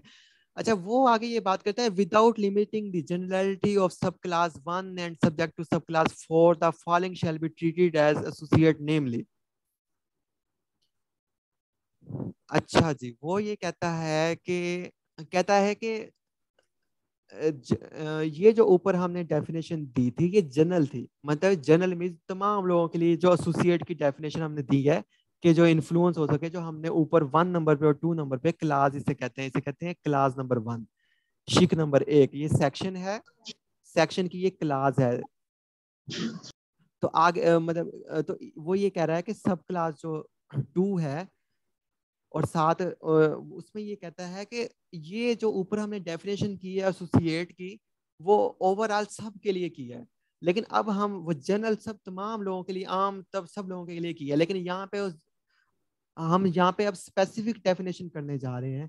मतलब जनरलिटी को छोड़ के हम आम मतलब जो ऊपर हमने डेफिनेशन किया उसके बाद हम अब यहाँ पे स्पेसिफिक डेफिनेशन करते हैं कि कौन से बंदे जो हैं वो एसोसिएट समझे जाएंगे। सबसे पहले वो कहता है कि an individual and relative of the individual, मतलब एक रिश्तेदार, एक अकेला बंदा, सिंगल बंदा इनफरादी तौर पे जो है, and a relative of the individual, एक इनफरादी पर्सन, सिंगल पर्सन अपने रिलेटिव के साथ क्या समझा जाएगा, एसोसिएट समझा जाएगा। यानी कि कोई भी एक बंदा, उसका अगर कोई रिलेटिव है तो वो आपस में दोनों रिलेटिव का आपस में दोनों का रिलेशन क्या होगा, लॉ में, टैक्स लॉ में हम दोनों को कहेंगे एसोसिएट। फॉर एग्जांपल एक मामू है और एक उनका भतीजा है, एक मतलब एक सॉरी एक दो आपस में पर्सन है, फॉर एग्जांपल एक चाचू है, उनका भांजा है, तो वो आपस में क्या होंगे, टैक्स की जुबान में वो दोनों एसोसिएट होंगे, मतलब जुड़े होंगे, क्योंकि वो खानदानी तौर पे आपस में खानदानी रिश्ते की वजह से जुड़े हुए हैं। अच्छा, उसके बाद आगे वो बात करता है कि a member of an association of person and association where the member either alone or together with the associate or associates under another application of this section control 50% or more of the right to income or capital of the association। अब यहाँ पे अगर कोई comment करना चाहे, कोई मुझे बताना चाहे कि इसने क्या बात की है, जल्दी बिल्कुल भी नहीं है, आगे डेफिनेशन बहुत आसान है, बहुत ही सिंपल है, ऐसी कोई भी डेफिनेशन नहीं है, ये 3-4 ही ट्रिकी डेफिनेशन है पूरे इसमें। तो यहाँ पे कोई बोलना चाहे कि ये क्या बात कर रहा है। सर शायद मे बी कि एसोसिएशन के लिए जरूरी है कि आप एज अ पार्टनर काम करो, समथिंग लाइक दैट। नहीं, यहाँ पे मैं इन सिंपल जो बताता हूँ कि यहाँ पे दरवाजे बंद किए जा रहे हैं क्रिएटिव अकाउंटिंग के। जो यहाँ पे बच्चे बैठे होंगे बीकॉम वाले या दूसरे, उन्हें समझ आ रही होगी, और मैं इसे आप सबको समझाने की कोशिश करता हूँ। क्रिएटिव अकाउंटिंग मींस क्रिएटिव जैसे हमने बात की ऊपर जाके बिजनेस ऑर्गेनाइजेशन की, जैसे मैं सिंपली बात करता हूँ कि एक आम दुकान जो है, हमने ऊपर बिजनेस बॉडीज देखी, एक शॉपकीपर है, अब जो एक सिंगल जो बंदा है, एक छोटी सी दुकान चलाता है, सोल प्रोप्राइटर है, तो उस पे तो टैक्स कम होना चाहिए। और जो एक प्लाजे का मालिक है, जिसने एक बड़ा प्लाजा एम्पोरियम मॉल बनाया हुआ है इस्लामाबाद में, सेंटोरस बनाया हुआ, उस पर टैक्स ज्यादा होना चाहिए। जो एक बैंक का मालिक है, कंपनी का मालिक है, उस पर टैक्स ज्यादा होना चाहिए। जो एक दरमियाना बंदा है बेचारा, रोजाना जो दरमियाना लेवल पे होलसेलर है, छोटे लेवल पे शहर के अंदर, उस पर दरमियाना टैक्स होना चाहिए। तो अकाउंटिंग में बहुत सारे ऐसे स्ट्रक्चर मौजूद हैं, ऐसी चीजें मौजूद हैं कि जिससे जिससे एक ऐसी बॉडी क्रिएट कर ली जाती है, एक ऐसी चीज क्रिएट कर ली जाती है कि कानूनी तौर पे टैक्स से बचने के लिए। जैसे मिसाल के तौर पे कि जैसे मैं बड़ी एक अच्छी एग्जांपल देता हूँ आपको। पाकिस्तान में अगर कोई बंदा कंपनी बनाता है, कंपनी का कानून ये कहता है, जो आप लफ्ज देखते होंगे, प्राइवेट लिमिटेड। प्राइवेट लिमिटेड का क्या मतलब होता है जी? मैंने और मेरे दोस्त इरफान ने मिलके हमने 1 लाख रुपए के साथ एक कंपनी शुरू की। हमने कंपनीज के डिपार्टमेंट को कहा कि हम 1 लाख से शुरू कर रहे हैं। कंपनीज का डिपार्टमेंट कहेगा ठीक है, मुझे फीस दे दो मेरी, मैं आपको रजिस्टर कर देता हूँ और आप दोनों की कंपनी हो गई है, और आपको ये रजिस्ट्रेशन सर्टिफिकेट दे दिया। अच्छा, कंपनीज का डिपार्टमेंट ये कहता है कि आप सिर्फ 1 लाख रुपए तक की हद तक का बिजनेस कर सकते हैं। आपका जो कैपिटल है, बिजनेस का जो कैपिटल है, 50,000 जुनेद ने डाले, 50 इरफान ने, तो आप दोनों 1 लाख का बिजनेस कर सकते हैं। ठीक है, हमने अब 1 लाख का बिजनेस किया। अच्छा, ये जो कंपनीज डिपार्टमेंट है, जो रजिस्टर करता है कंपनीज का जो लॉ है पाकिस्तान में और दुनिया भर में, वो ये कहता है कि जी अगर कल को 10 लाख का नुकसान हो जाता है, 10 लाख का नुकसान हो जाता है, लेकिन जुनेद और इरफान का कंपनी का जो शेयर है वो 50-50 हजार है, तो हम सिर्फ 50-50 हजार नुकसान भरने के ही जिम्मेदार हैं बस। हमारी जो लाइबिलिटी है, लाइबिलिटी का मतलब है जो रिस्पॉन्सिबिलिटी है, वो लिमिटेड है up to our amount invested, amount of shares. मतलब कि मेरे पास 50% शेयर है कंपनी का, मेरे दोस्त के पास 50% शेयर है, तो और हमने सिर्फ जो है 50,000 जो है टोटल 1 लाख, तो हम सिर्फ उतने पैसे ही भरेंगे और बाकी जो 9 लाख है वो जाया, वो जिसका भी डूब गया डूब गया। तो यानी इसलिए लफ्ज के आखिर में, लफ्ज लिखा कंपनी के आखिर में जगह जगह लिखा जाता है प्राइवेट लिमिटेड। मतलब इसमें प्राइवेटली इतने मेंबर्स हैं और इसकी जो जिम्मेदारी है, जो लाइबिलिटी है, वो लिमिटेड है, महदूद है। उर्दू में महदूद लिखा जाता है। तो यानी कि अंधाधुंध उसकी जिम्मेदारी नहीं है कि वो जी अपनी घर की जायदादें बेच के जो है वो कंपनी अगर डूब जाती है तो उसके नुकसानात पूरे करे। अब इसकी बड़ी इंटरेस्टिंग मिसाल है जो बोल टीवी, जो जिसकी बैक पे कंपनी थी एग्जैक्ट जो है वो एग्जैक्ट प्राइवेट लिमिटेड। ये क्या हुआ कि कुछ अर्सा पहले इन पे एक स्कैम चला, स्कैंडल इनका आया पूरी मार्केट में कि जी ये कुछ गलत काम कर रहे हैं। तो इन्होंने क्या किया था, इन्होंने कंपनी रजिस्टर करवाई हुई थी एग्जैक्ट प्राइवेट लिमिटेड के नाम से पाकिस्तान में। अब उसमें दो उसके शेयर होल्डर थे, उसकी बीवी थी, मालिक जो था बोल का, और उसकी बीवी थी और हस्बैंड था। तो दोनों का शेयर था 10-10 रुपए। ठीक है जी, 10-10 रुपए शेयर था। अब उसमें एक तीसरी बॉडी भी शेयर होल्डर थी। अच्छा, कोई दूसरी बॉडी, दूसरी कंपनी भी आपकी कंपनी का शेयर ले सकती है। और तीसरी उसकी जो मेंबर थी, शेयर मेंबर थी, वो कौन सी थी? अब दुबई में एक कंपनी एग्जिस्ट कर रही थी जिसका नाम था एग्जैक्ट LLC। वहां पाकिस्तान में लफ्ज यूज होता है प्राइवेट लिमिटेड, इंडिया में भी प्राइवेट लिमिटेड यूज होता है, लेकिन दुबई वगैरह में वहां पे LLC कहते हैं, लिमिटेड लाइबिलिटी कंपनी, एक ही बात है, लेकिन आखिर में एब्रीविएशन वहां इस तरह लिखते हैं। तो वहां एक कंपनी रजिस्टर थी, उस कंपनी ने पाकिस्तान की जो एग्जैक्ट कंपनी थी उसका 99% शेयर लिया हुआ था। अच्छा जी, FIA इन्वॉल्व हुई, स्कैंडल चला कि स्कैम हो गया, तमाम टीवी मीडिया पे आया। फाइनली जो केस है वो कोर्ट में गया। कोर्ट ने कहा, उन्होंने कहा सर देखिए हमने पाकिस्तानी कानून के मुताबिक कंपनी रजिस्टर करवाई है, ये कह रहे हैं आपने करोड़ों रुपए का ये किया है, फ्रॉड किया है, तो हाँ हमारा जो शेयर था आप देखें कितना है। वो कहेंगे, अदालत ने कहा 10 रुपए। उसने कहा बीवी का कितना? उसने कहा 10 रुपए। तो उसने कहा ठीक है, हम 10-10 रुपए के जिम्मेदार हैं, आप हमारा जो है वो हमें जुर्माना कर दें। अब अदालत उन्हें जुर्माना भी करती, कानून के मुताबिक उनकी जिम्मेदारी लिमिटेड है, उन्होंने शेयर ही 10 रुपए का लिया हुआ है। जैसे मैंने बताया, मेरा और मेरा दोस्त 50-50 हजार का अगर शेयर लेता है तो हम 50 हजार देने के पाबंद है।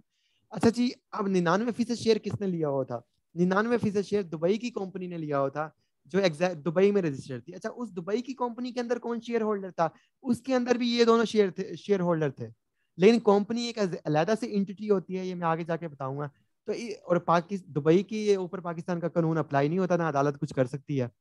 तो बस वो बच गए। मतलब अगर जुर्माना भी करती तो 10-10 रुपए करती। तो इस तरह अकाउंटिंग में ऐसे लीगल स्ट्रक्चर क्रिएट कर लिए जाते हैं के बंदा के इनकम के टैक्स को कम शो करवाने के लिए।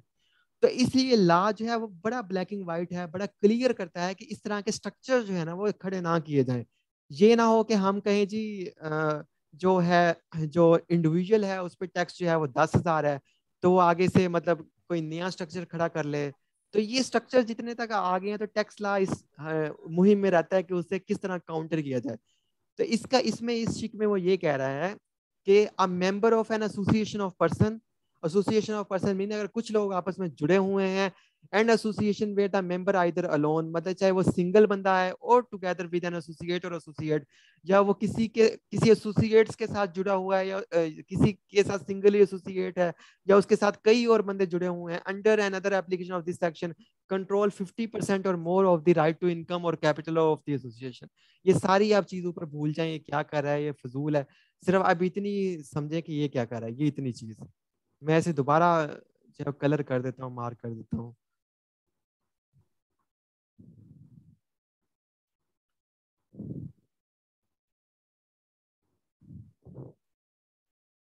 बस ये जो मैंने ग्रीन रेड सॉरी जो येलो कलर किया है, सिर्फ इसी बात को आप देखें। जैसे मैंने एग्जैक्ट कंपनी का बताया कि 99% जो शेयर होल्ड करती थी कंपनी वो तो दुबई की थी, लेकिन उस दुबई की कंपनी के अंदर शेयर कौन होल्ड करता था?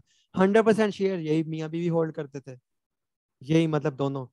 तो मतलब इस तरह के अब ये कहें कि जी पाकिस्तान में हमारा तो शेयर इतना है तो टैक्सेशन अप्लाई नहीं होगी, तो टैक्स लॉ भी बहुत एडवांस हो गया है। वो ये कह रहा है कि नहीं, आप चाहे डायरेक्टली या इनडायरेक्टली आप किसी ऐसी बॉडी के साथ जुड़े हुए हैं, किसी ऐसे बिजनेस के साथ जुड़े हुए हैं, किसी ऐसे बंदे के साथ जुड़े हुए हैं, इसीलिए लफ्ज एसोसिएट यूज किया। अगर यहाँ पे वो कहता है कंपनी के साथ जुड़े हुए हैं, फर्म के साथ जुड़े हुए हैं, क्या वो करता है, तो उसने लफ्ज कहा एसोसिएट। आप किसी के साथ भी जुड़े हुए हैं और आपका शेयर 50% से ज्यादा है उस बॉडी में, वो किसी भी किस्म की बॉडी है, तो आपको हम एसोसिएट ही कहेंगे। तो मतलब आपको यही कहेंगे कि एसोसिएट मींस कि आप उस बिजनेस के साथ जुड़े हुए हैं, आप उसका हिस्सा हैं। तो इसलिए वो यहाँ पे मतलब काम से आपका अगर स्टेक 50% से ज्यादा है तो हम आपको कहेंगे कि आप उस बिजनेस के बड़े शेयर होल्डर हैं, कि आप उसकी इनकम और कैपिटल के मालिक हैं 50% से ज्यादा, तो आप पे टैक्सेशन होगी, आप बच नहीं सकते। तो ये क्रिएटिव अकाउंटिंग के दरवाजे जो है वो बंद करने के लिए जो टैक्स ने जो है ये शिक रखी है। अभी भी अगर किसी को यहाँ पे समझ नहीं आया तो वो आस्क कर सकता है।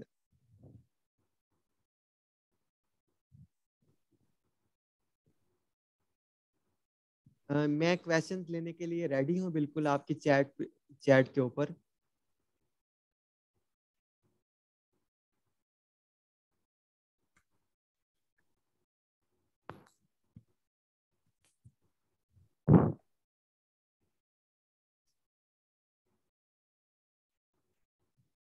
अच्छा थोड़ा ऐसे करते हैं, हमें ये चीज आगे जाके समझनी थी।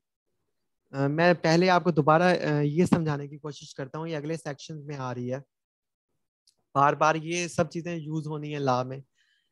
जैसे हम इंसान हैं, मुझे सिर्फ ये कोई भी एक पर्सन मैसेज कर दे कि आवाज आ रही है, आप सबको स्क्रीन शो हो रही है, आप सब मेरे साथ हाँ जी, मौजूद? हो रही है, हो रही ओके है। ओके। अच्छा जी, सबसे सर पहले स्क्रीन इशू आ रहा है अब। ओके सर, ओके अब डन होगी। ओके ओके ओके जी ओके। अच्छा जी, सबसे पहले हम देखते हैं कि पर्सन कौन होता है। इंग्लिश में कहते हैं पर्सन को शख्स कहते हैं, मतलब हम वेरी सिंपल, हम आम जुबान में लेके चलते हैं। पर्सन एक शख्स होता है। शख्स का मतलब होता है शिनाख्त जिसकी होती है, जिसकी आइडेंटिटी होती है। और पर्सन को हम बिजनेस की लैंग्वेज में जो है वो पार्टी भी कह सकते हैं, या लीगल लैंग्वेज में पार्टी भी कह सकते हैं, या इंटिटी भी कह सकते हैं। हम यहाँ पे डिक्शनरी डेफिनेशन में नहीं जाएंगे। अब जो इंग्लिश का पर्सन है जिसका मतलब शख्स होता है, अब शख्स जो है वो कोई भी हो सकता है। मतलब जरूरी नहीं है कि जो शख्स है जो वो नेचुरल पर्सन ही हो, मतलब जो खुदा ने क्रिएट किया है, जो नेचर ने क्रिएट किया है, कि सिर्फ वही शख्स हो। शख्स उसे कहा जा सकता है कि जिसकी एक शनाख्त हो, जिसकी एक इंटिटी हो, शनाख्त हो, उसे हम शख्स कहेंगे, जो इटसेल्फ एक बॉडी हो, इटसेल्फ एक पार्टी हो। अच्छा जी, अब शख्स जो है वो दो तरह के होते हैं। दो तरह के कौन से शख्स होते हैं? एक होता है, दो तरह के पर्सन होते हैं, नेचुरल पर्सन और दूसरा होता है लीगल पर्सन।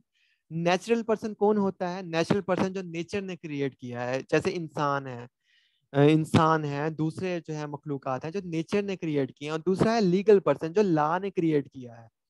अब लॉ ने जो क्रिएट किया है, जैसे कि एग्जांपल उसकी, जैसे कंपनीज जो हैं, कंपनीज जो हैं वो लॉ के जरिए क्रिएट की जाती हैं, जो ट्रस्ट हैं वो भी लॉ के जरिए क्रिएट की जाती हैं। Society, association, foundation, cooperative societies, ये सब जो है लॉ के जरिए क्रिएट की जाती हैं। इन वेरी सिंपल मैं आपसे बात करूं कि मुझे मुझे जैसे एनटीएस है, एफपीएससी है, ये ऐसी बॉडीज हैं, ऐसी एंटिटीज हैं जो लॉ के जरिए क्रिएट की गई हैं। अब मैं आपसे कहूं कि मुझे एनटीएस से मिलना है, मुझे एफबीआर से मिलना है, एफबीआर मुझे कहाँ मिलेगा? तो एफबीआर तो इटसेल्फ कोई शख्स कोई मतलब जिस्म नहीं है। एफबीआर कौन है? मतलब मुझे उस स्पेसिफिक उस बॉडी, उस एफबीआर से मिलना है, मुझे एनटीएस से जाके मिलना है, मुझे फेडरल पब्लिक सर्विस कमीशन से मिलना है। वो कौन है फेडरल पब्लिक सर्विस कमीशन? हाँ, उसका चेयरमैन तो है, वो चेयरमैन एफपीएससी नहीं है। मतलब एफपीएससी की एक अलग चीज है, चेयरमैन उसका एक अलग है, मुझे एफपीएससी से मिलना है। इसके अलावा जो है जैसे जैसे मोबिलिंग कंपनी है, तो मुझे मोबिलिंग से जाके मिलना है। मोबिलिंग कौन, कहाँ पे होगी, किस जगह पे है? मोबिलिंग का एक सीईओ होता है, सीईओ एक अलग चीज है, उसके डायरेक्टर्स तो हैं, डायरेक्टर तो अलग है। मोबिलिंग इस टाइम कहाँ है?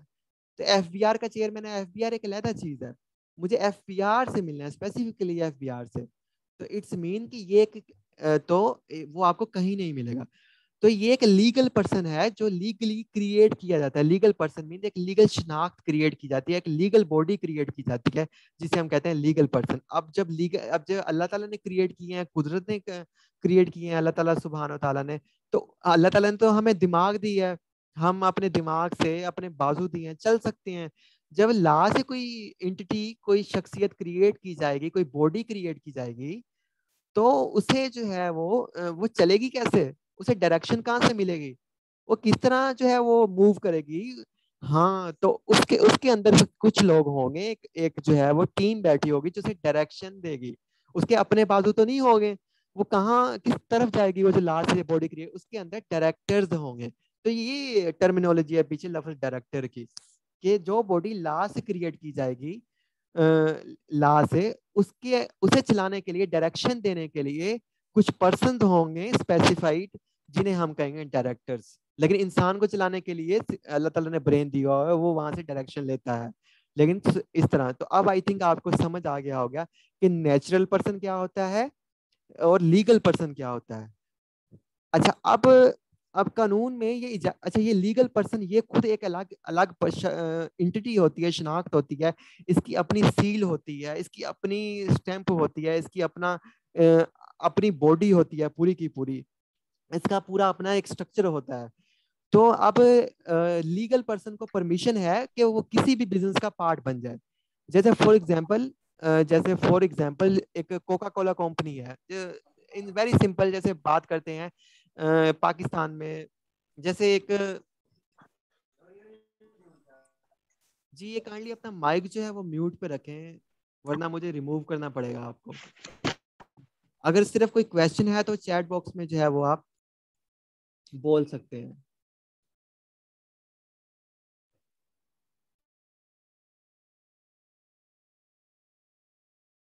ठीक है, तो इस तरह जो है जैसे कि मैं आपको बात करूं, जैसे जैसे यूनिलीवर एक कंपनी है, जैसे यूनिलीवर एक कंपनी है, तो उसके अंदर जो है मैं शेयर बाय कर सकता हूं, मैं जाके 1 लाख रुपए की शेयर ले लेता हूं, आप शेयर बाय कर सकते हैं। तो दो नेचुरल पर्सन ने जो है, मिस्टर असद ने और मिस्टर जुनैद ने जाके 2 लाख रुपए के शेयर जो है यूनिलीवर कंपनी में लिए। अब हम दोनों शख्स थे, हमें शेयर मिल गया, हमारी एक शनाख्त थी, हमारा एक शनाख्ती कार्ड था। तो इस तरह जो जो शख्स ला के जरिए क्रिएट किया गया है, जो एंटिटी, उसकी भी एक शनाख्त है, उसकी शनाख्त, उसका रजिस्ट्रेशन नंबर है, जो ला में उसका रजिस्ट्रेशन सर्टिफिकेट है। वो जो बॉडी है, जो लीगल बॉडी है, वो भी जाके यूनिलीवर के शेयर ले सकती है। वो क्या कहलाएगी? जैसे कि एनटीएस है, या एनटीएस की बजाय हम बात कर लेते हैं किसी और कोई भी कंपनी की, जैसे कि एंग्रो फूड्स है। अब एंग्रो फूड्स एक कंपनी है, एंग्रो फूड्स लिमिटेड, वो कहती है कि मैं जाके यूनिलीवर के शेयर ले लेती हूँ, तो वो भी ले सकती है, क्योंकि उसके पास भी डॉक्यूमेंट्स हैं, उसकी भी एक शनाख्त है, वो भी बाय कर सकती है शेयर। इस तरह जैसे आप देखते होंगे कि जब कोई भी बड़ी स्कीम अनाउंस होती है तो मुख्तलिफ जो बैंक्स हैं, जो बैंकिंग कंपनीज हैं, जो लीगल पर्सन हैं, क्रिएटेड बाय लॉ हैं, वो जाके जो है वो शेयर्स खरीदते हैं मुख्तलिफ जो है वो बिजनेसेस के, और उसमें ये कहा जाता है इसमें इतना % हिस्सा जो है वो है हबीब बैंक लिमिटेड का है, मतलब इस लीगल पर्सन का है, इतना हिस्सा जो है इस लीगल पर्सन का है, इतना हिस्सा इस इतने शेयर इस लीगल पर्सन के हैं, और फिर बाकी जो शेयर्स होते हैं वो इंडिविजुअल्स के हैं। तो अच्छा यहाँ पे जो अच्छा वो जो जैसे हबीब बैंक है तो उसके वो आगे बात है कि उसके जो ओनर्स हैं वो अलग से उसके ओनर भी हो सकते हैं जो उसका बाद में प्रॉफिट लेंगे। तो इस तरह एक मैंने कोशिश की आपको सिंपली समझाने की। तो इस तरह जो है क्रिएटिव अकाउंटिंग ये होती है कि उसमें जो है कि ऐसे जब लॉ ने एक पर्सन बनाने का इख्तियार दिया है तो एग्जैक्ट वालों ने भी वही किया कि हस्बैंड का 10% इंडिविजुअल शेयर, वाइफ का भी 10%, सॉरी 10 रुपए शेयर, टोटल शेयर इनके हो गए 20 रुपए, और तीसरी इन्होंने एक अपनी ही एक लीगल जो है बॉडी क्रिएट कर ली जिसके दोनों ये मालिक थे दुबई में, और उस फॉरेन कंपनी ने पाकिस्तान की कंपनी में इन्वेस्ट किया। जब इन्वेस्ट किया तो उसका शेयर हो गया 99%। तो वो एक अलग से एंटिटी है जो दुबई वाली कंपनी, तो इसके ऊपर पाकिस्तान कोई कार्रवाई नहीं कर सकता। तो इस तरह जो है क्रिएटिव अकाउंटिंग के दरवाजे बंद करने के लिए जो है टैक्स में जो है ऐसी क्लासेस जो है वो डाली गई हैं, एसोसिएट कौन होंगे। तो यहाँ पे वो वही बात करता है कि 50% चाहे किसी भी शक्ल में, किसी भी सूरत में, किसी भी दूसरी बॉडी में आपका अगर 50% से ज्यादा स्टेक है उसके इनकम, उसकी आमदनी में या उसके असासाजात में, तो हम कहेंगे आप उस चीज का हिस्सा हैं, आप उसके एसोसिएट्स हैं और आप पे टैक्सेशन होगी। अच्छा जी, आगे बात करते हैं क्रिएटिव अकाउंटिंग के बाद की हमने बात कर ली। आगे बात करते हैं ट्रस्ट की, कि trust and any person who benefit may under the trust. कि ट्रस्ट क्या होती है, जैसे मैंने आपको आगे बिजनेस स्ट्रक्चर्स में बताया, नॉन बिजनेस जो ऑर्गेनाइजेशन है उसमें एक ट्रस्ट होती है, तो मैंने वहां छोड़ दिया कि आगे जाके बताऊंगा। तो ट्रस्ट का मतलब होता है कि for example a trust is a fiduciary relationship in which one party known as a trustor give another party the trustee the right to hold title to property or asset for benefit, और third party इसे सबको छोड़ दें आप। मैं आपको बताता हूँ ट्रस्ट क्या होती है। एक पर्सन है, एक फॉर एग्जांपल एक एक अमीर पर्सन है, मिस्टर जो है वो कोई भी हो सकते हैं, मिस्टर हसन जो है वो एक अमीर पर्सन है। वो ये कहते हैं कि जी मैं मरने के बाद ये चाहता हूँ कि मैं एक लाइब्रेरी बनाना चाहता हूँ, एक लाइब्रेरी बनाना चाहता हूँ। उस पर मैं एक, मेरे पास ज़मीन है 10 मुरब्बे, सॉरी 1 मुरब्बा मेरे पास ज़मीन है, मैं लाइब्रेरी को अतिया करना चाहता हूँ, और मेरे पास जो है, और मैं चाहता हूँ कि यहाँ पे किताबें हों और फिर हमेशा जो है वो लाइब्रेरी जो है वर्क करे और लोग आके यहाँ पे पढ़ें, और मैं मर जाऊँ तो वो लाइब्रेरी जो है वो जो स्ट्रक्चर है वो हमेशा जिंदा रहे। तो वो क्या करते हैं मिस्टर हसन जो है एक बॉडी क्रिएट करते हैं, एक ट्रस्ट क्रिएट करते हैं, मतलब एक बॉडी क्रिएट करते हैं, उसे रजिस्टर करवाते हैं। उसमें कुछ ट्रस्टीज होते हैं, मतलब कुछ पर्सन होते हैं जिन पे वो ट्रस्ट कर, जिन्हें उसमें उसके बोर्ड में, उसके जो जो बोर्ड ऑफ डायरेक्टर्स है, जो उसकी काउंसिल है जो उस प्रॉपर्टी को मैनेज करती है, एक बॉडी क्रिएट कर दी जाती है। उस बॉडी का नाम होता है ट्रस्ट।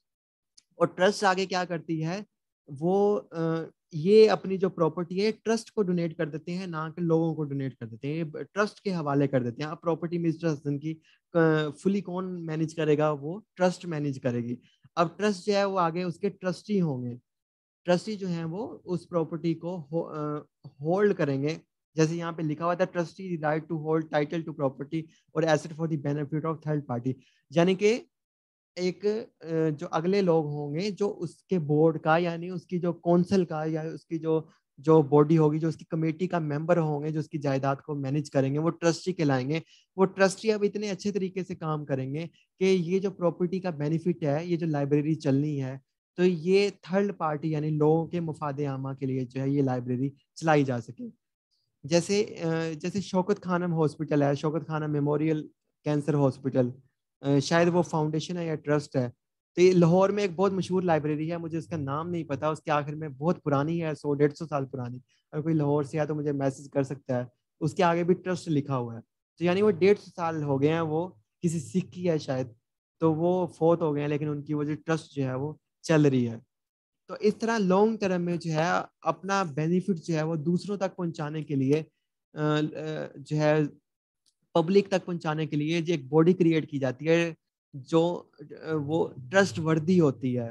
मतलब जो उस बंदा है उसके ट्रस्ट को प्रोटेक्ट करती है, और जो प्रोटेक्ट करते हैं वो लोग वो ट्रस्टी कहलाते हैं, और वो पब्लिक के बेनिफिट के लिए उसे यूज करते हैं, उसके एसेट्स और प्रॉपर्टीज को। तो यहाँ पे टैक्स लॉ वही बात करता है कि जो ट्रस्ट है उसका वही मतलब है जो ट्रस्ट एक्ट में बताया गया है।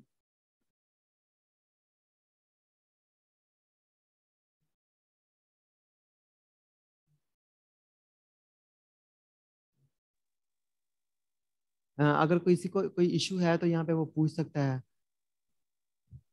हाँ, यहाँ पे मैसेज आया किसी का, दयाल सिंह ट्रस्ट लाइब्रेरी। बिल्कुल एग्जैक्टली इसी तरह की ये लाइब्रेरी है। तो ये तो इस तरह की जो चीज़ें होती हैं पब्लिक मफाद के लिए वो ट्रस्ट के अंडर जो है ज़्यादातर मैनेज की जाती हैं, और कुछ चीज़ें जो है वो फाउंडेशन के अंदर भी मैनेज की जाती हैं। जैसे फौजी फाउंडेशन है, वो इसलिए काम करती है, और फौजी फाउंडेशन ने यूनिवर्सिटी ओपन की हुई है, फाउंडेशन यूनिवर्सिटी इस्लामाबाद। इस तरह आप देखेंगे कि शिफा जो है वो शिफा इंटरनेशनल हॉस्पिटल जो है वो शिफा फाउंडेशन ने, शिफा तमीर मिलत फाउंडेशन ने बनाया हुआ है। इस तरह बहुत सारे जो हैं वो स्ट्रक्चर जो है वो फाउंडेशन या फिर ट्रस्ट के अंडर जो है आते हैं। जिससे अगर वैसे मैं कहूँ जी फलां एक पर्सन है तो मैं उनके हवाले अपनी प्रॉपर्टी कर दूं, और बाकी जो है वो पर्सन भी फ्यूचर में मर जाए तो आइंदा उनके बच्चे जो है क्या वो काम संभालेंगे, नहीं संभालेंगे। तो ट्रस्ट में यही फायदा होता है कि सालों सदियों तक जो है वो आपकी जो है वो चीज जो है वो प्रोटेक्ट रहती है। आपका जो ऐसे जो जो आप चाहते थे, करना चाहते थे फॉरएवर के लिए, वो आपका राइट जो है वो प्रोटेक्ट रहता है। और ये ट्रस्ट का जो कानून भी है वो 1872 का है, जिसका नाम है ट्रस्ट एक्ट 1872 या 1882 है शायद। अब किसी का कोई क्वेश्चन है तो मुझसे पूछिए।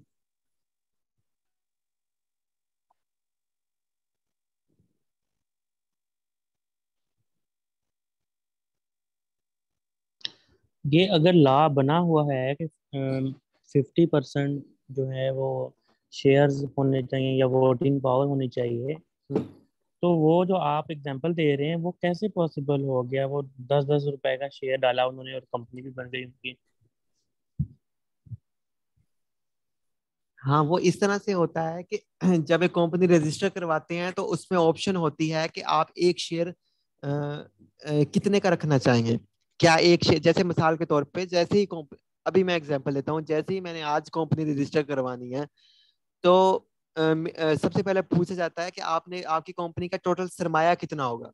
मैं कहता हूँ मेरी कंपनी का सरमाया होगा 1 लाख रुपया। कहता है ठीक है जी। अच्छा, मैं आपको मजे की बात बताऊं कि एक दिन के अंदर कंपनी रजिस्टर होती है आजकल, एक दिन के अंदर, और सम टाइम तो कुछ घंटों के अंदर। और ये सारा ऑनलाइन प्रोसेस है। प्राइवेट लिमिटेड कंपनी, आप कुछ लोग अपनी भी खुद रजिस्टर करवा सकते हैं। टोटल ऑनलाइन है, बहुत आसान है। May be after this session, after this मतलब कोर्स, मैं इस चीज के ऊपर भी एक लेक्चर रखूं जनरल पब्लिक के लिए। अच्छा, कंपनी में जैसे ही 1 लाख हम कहते हैं जी हमारा 1 लाख सरमाया, तो कंपनी डिपार्टमेंट कहता है ठीक है मुझे 2,000 दे रजिस्ट्रेशन फीस। मैं कहता हूँ ठीक है हम देता हूँ। तो आगे जाके कंपनी ये पूछती है कि 1 लाख के आप कितने शेयर रखना चाहेंगे, मतलब कितने बंदे जो हैं अब आप 1 लाख को तकसीम करना चाहेंगे। मतलब एक शेयर जो है वो आप 10 रुपए का भी रखना चाहते हैं, और जो है एक शेयर आप 10,000 का भी रख सकते हैं, एक शेयर जो है आप 50,000 का भी रख सकते हैं। तो वो आपसे पूछता है कि एक शेयर की वैल्यू 10 रुपए होगी। अगर 10 रुपए होगी तो फिर एक जो शेयर होल्डर है क्या वो एक ही शेयर बाय करेगा। जैसे मिसाल के तौर पे मैं कहता हूँ कि मैं 1 लाख करना है, तो मैं 1 लाख को 10 पे तकसीम कर देता हूँ। अब लिखा लें हिसाब कितने शेयर बने। जरा आप सब लोग तकसीम करें ना 1 लाख को 10 पे, और मुझे बताएं कितने शेयर बनते हैं।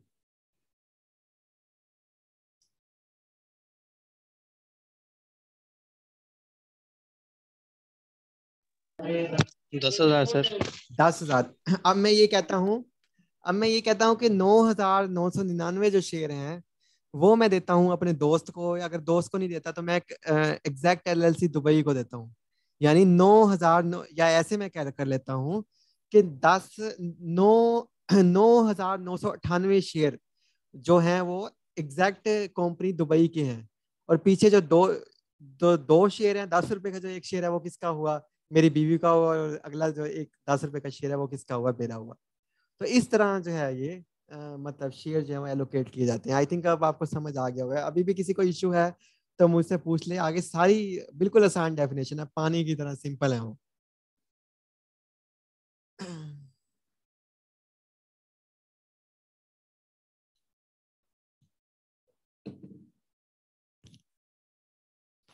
अच्छा जी, आगे बढ़ते हैं। ओके जी, a shareholder in a company and the company where the shareholder either alone or together with an associate or associates under application of this section control either directly or through one or more interposed person.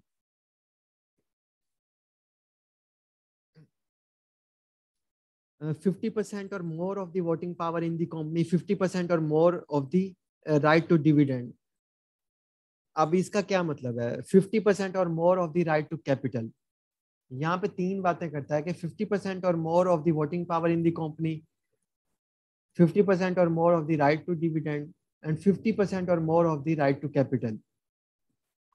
Kindly जो है आप इसे गौर से देखेंगे क्या लफ्ज हैं तीनों का, तीनों देखेंगे क्या चीजें हैं। Right to dividend, right to capital and voting power. ये क्या है, क्या बात कर रहे हैं?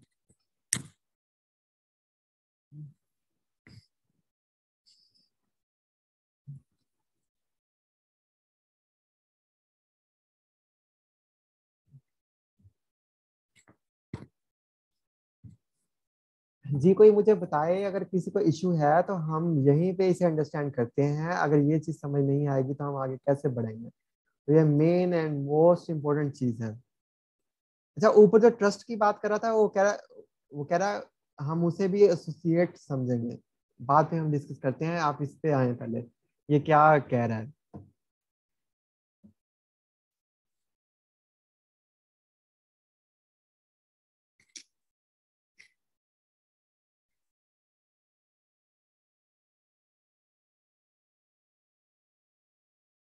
जी आपको रिकॉर्डिंग मिल जाएगी। अगर क्वेश्चन के हवाले से कोई इश्यू है तो मुझे बताएं आप।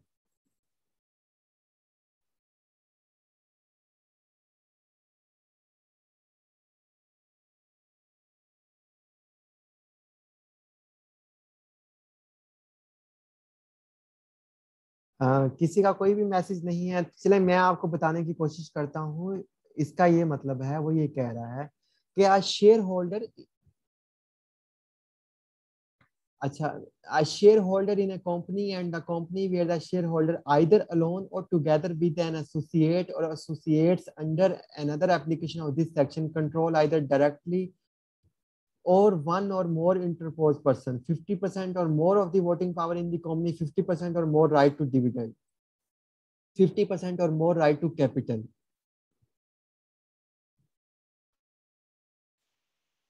जी Vivo1915 बोलना चाह रहे हैं जी, बताएं अगर आप समझा सके वाक्यों को।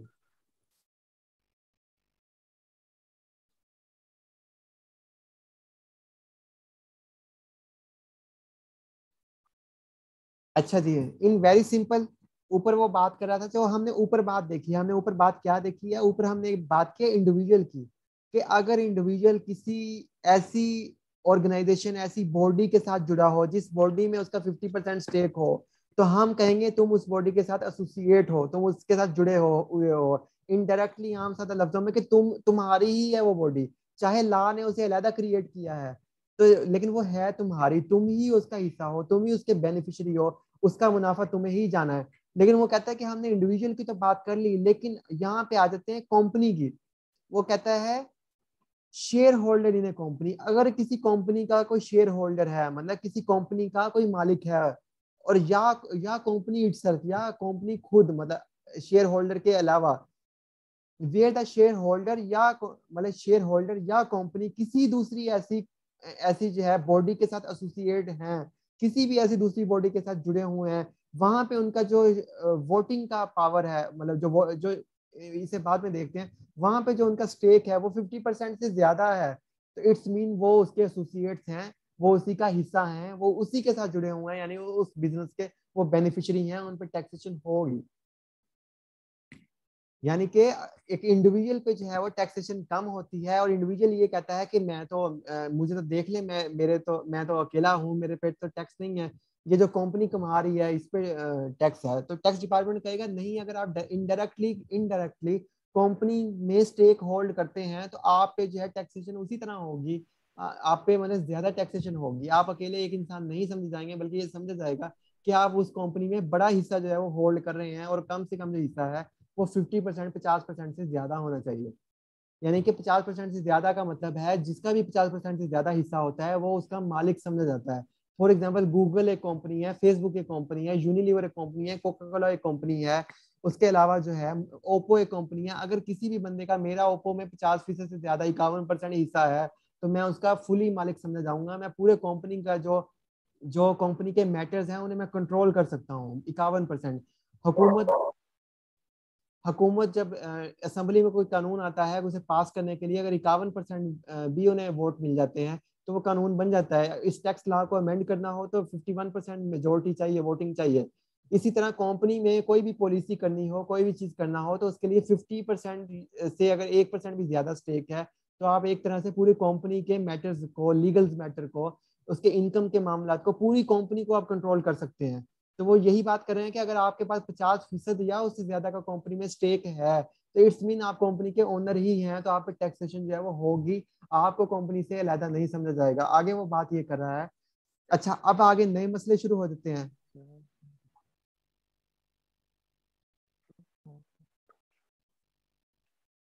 हाँ हाँ, ये इसी उमर गिलानी में इसी बात पे आ रहा हूँ ऐसे। अच्छा, अब नए नए स्ट्रक्चर डेवलप हो रहे हैं, नए नए कंपनीज के जो हैं वो बिजनेसेस के स्ट्रक्चर डेवलप हो रहे हैं।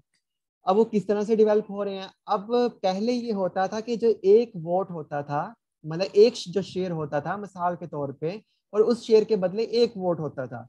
जैसे अभी मैंने बात की, मैं एक कंपनी रजिस्टर करवाता हूँ, मेरा कैपिटल 100 रुपया है, और 100 रुपये का मैं एक एक एक शेयर डिवाइड करता हूँ। 100 हम लोग हैं, 100 शेयर हैं टोटल। तो सॉरी, हम 100 रुपया के साथ मैंने कंपनी रजिस्टर करवाई, और मेरे पास कंपनी के 51 रुपए के शेयर हैं। 10 रुपए के शेयर किसी और के पास है, 10 के किसी और के पास है, 10 के पास। तो मेरे पास यानी 51 वोट हुए। मतलब वोट एज ए इंडिविजुअल नहीं गिना जाएगा, बल्कि नंबर ऑफ शेयर्स पे गिना जाएगा। मेरे पास टोटल 51 वोट हुए। तो जब भी कंपनी का कोई मामला होगा, जी मैं अभी, अब मोबाइल कंपनी थी, अब मैं क्या करती हूँ, अब मैं ऐसे करती हूँ, मैं जो है वो मोबाइल के अलावा जो है मैं गाड़ियां बनानी भी शुरू करती हूँ। कंपनी कहती है अच्छा जी मैं जो है राइस की फैक्ट्री लगा लेती हूँ। ये काम करने के लिए कंपनी का जो बोर्ड है, बोर्ड ऑफ डायरेक्टर है, कंपनी एक लीगल पर्सन है, लॉ से क्रिएट की गई है। उसका जो बोर्ड ऑफ डायरेक्टर है, उसे डायरेक्शन देता है, उस बोर्ड ऑफ डायरेक्टर में उसी की बात मानी जाएगी जिसके पास सबसे ज्यादा शेयर होंगे, वोटिंग राइट होंगे। तो एक जो डायरेक्टर है जिसके पास 51 शेयर हैं, तो उसके पास 51% वोटिंग राइट है, वो कंपनी के मामलात में कुछ भी करवा सकता है। ये स्ट्रक्चर तो अभी तक चलता आ रहा था, ये जो चीज है, ये जो फ्रेम है, तरीका कार चलता आ रहा था। लेकिन अब दुनिया इवॉल्व होती जा रही है, मतलब आगे से आगे तरक्की करती जा रही है। तो एक नया स्ट्रक्चर अब रिसेंटली इंट्रोड्यूस हो रहा है कुछ सालों से। वो ये है कि पहले होता था कि एक पर्सन एक वोट, एक शेयर, सॉरी एक शेयर एक वोट, एक शेयर एक वोट। तो अब क्या हुआ, उस वो ये कहते हैं कि कंपनी में हो सकता है कि आपके पास 10 शेयर हो, लेकिन आपके पास वोटिंग पावर जो है, जो कंपनी को चला रही, कंपनी की जो पॉलिसीज पे इफेक्ट कर सकती है, तो आपके पास वोट देने की पावर 51% हो। तो यानी कि अब उन्होंने सेपरेट कर दिया है जो कंपनी, यानी कि कंपनी के मुनाफे में आप सिर्फ 1% हिस्सेदार हैं, आपके पास एक शेयर है, लेकिन उसके वोट करने में आप 51, आपके पास 51 वोट्स हैं, 51% आप हिस्सेदार हैं, आप वोट कर सकते हैं। अच्छा, समटाइम एक ये स्ट्रक्चर होता है कि कंपनी के जो राइट टू डिविडेंड, डिविडेंड निकला है डिवीजन से, हर साल जो है कंपनी का जो मुनाफा है वो उसके शेयर होल्डर, यानी उसके जो बंदे हैं, जो उसके मेंबर्स हैं, शेयर शेयर जो इसका होल्ड करते हैं कंपनी का, उनके दरमियान जो है वो मुनाफा तकसीम होता है, डिवाइड होता है एनुअली। उसे कहते हैं डिविडेंड। वेरी सिंपली ये इसका यही मतलब बनता है। तो यानी वो ये कहता है कि एक तो ये हो सकता है कि कंपनी में आपके पास जो वोटिंग करने, चाहे शेयर आपका प्रॉफिट में शेयर कम हो, लेकिन आपके पास वोटिंग करने का जो शेयर है वो 51% हो या 50% से ज्यादा हो। और दूसरा वो ये कहता है कि या ठीक, अगर ये नहीं है आपके पास वोटिंग करने की पावर, 50% से ज्यादा वोट नहीं कर सकते आप, तो आपके पास ये पावर है कि 50% or more right to dividend, यानी कि आप कंपनी का 50% से ज्यादा मुनाफा वसूल कर रहे हैं। यानी कि फॉर एग्जांपल एक दादा जान थे, और दादा जान ने एक कंपनी खोली, Asia ghee mill for example उन्होंने खोली। अब वो कहते हैं कि मैं बूढ़ा हो गया हूँ, अपने बेटे को कहते हैं कि ये लो, मैं तुम्हें, अब मैं रोजाना के मामलात नहीं देख सकता, मैं अकाउंट्स को, नई भर्तियों को, नए बिजनेस को कैसे ग्रो करना मैं नहीं देख सकता, तो वो अपने बेटे को सीईओ बना देते हैं या अपने पोते को कहते हैं कि जितने भी मैं तुम्हारे पास वोटिंग पावर्स हैं, यानी 51% तुम्हारे पास वोट्स हैं, तुम जो भी 60% तुम्हारे पास वोट हैं, जो भी कंपनी के मामला आता है, पॉलिसी के मामला आता है, तुम वहाँ वो उन्हें लो, तुम वोट कर सकती हो। लेकिन लेकिन लेकिन वो कहते हैं कि जो जो कंपनी का मुनाफा है, जो मुनाफे में जो हिस्सा है सालाना, वो 51% मेरा ही रहेगा, उसमें तुम्हारा राइट नहीं है। मैंने तुम्हें सिर्फ वोट देने का राइट दिया है, ना कि उसका मुनाफा लेने का राइट। तो वो जो है वो किसका रहेगा, वो दादा का ही रहेगा।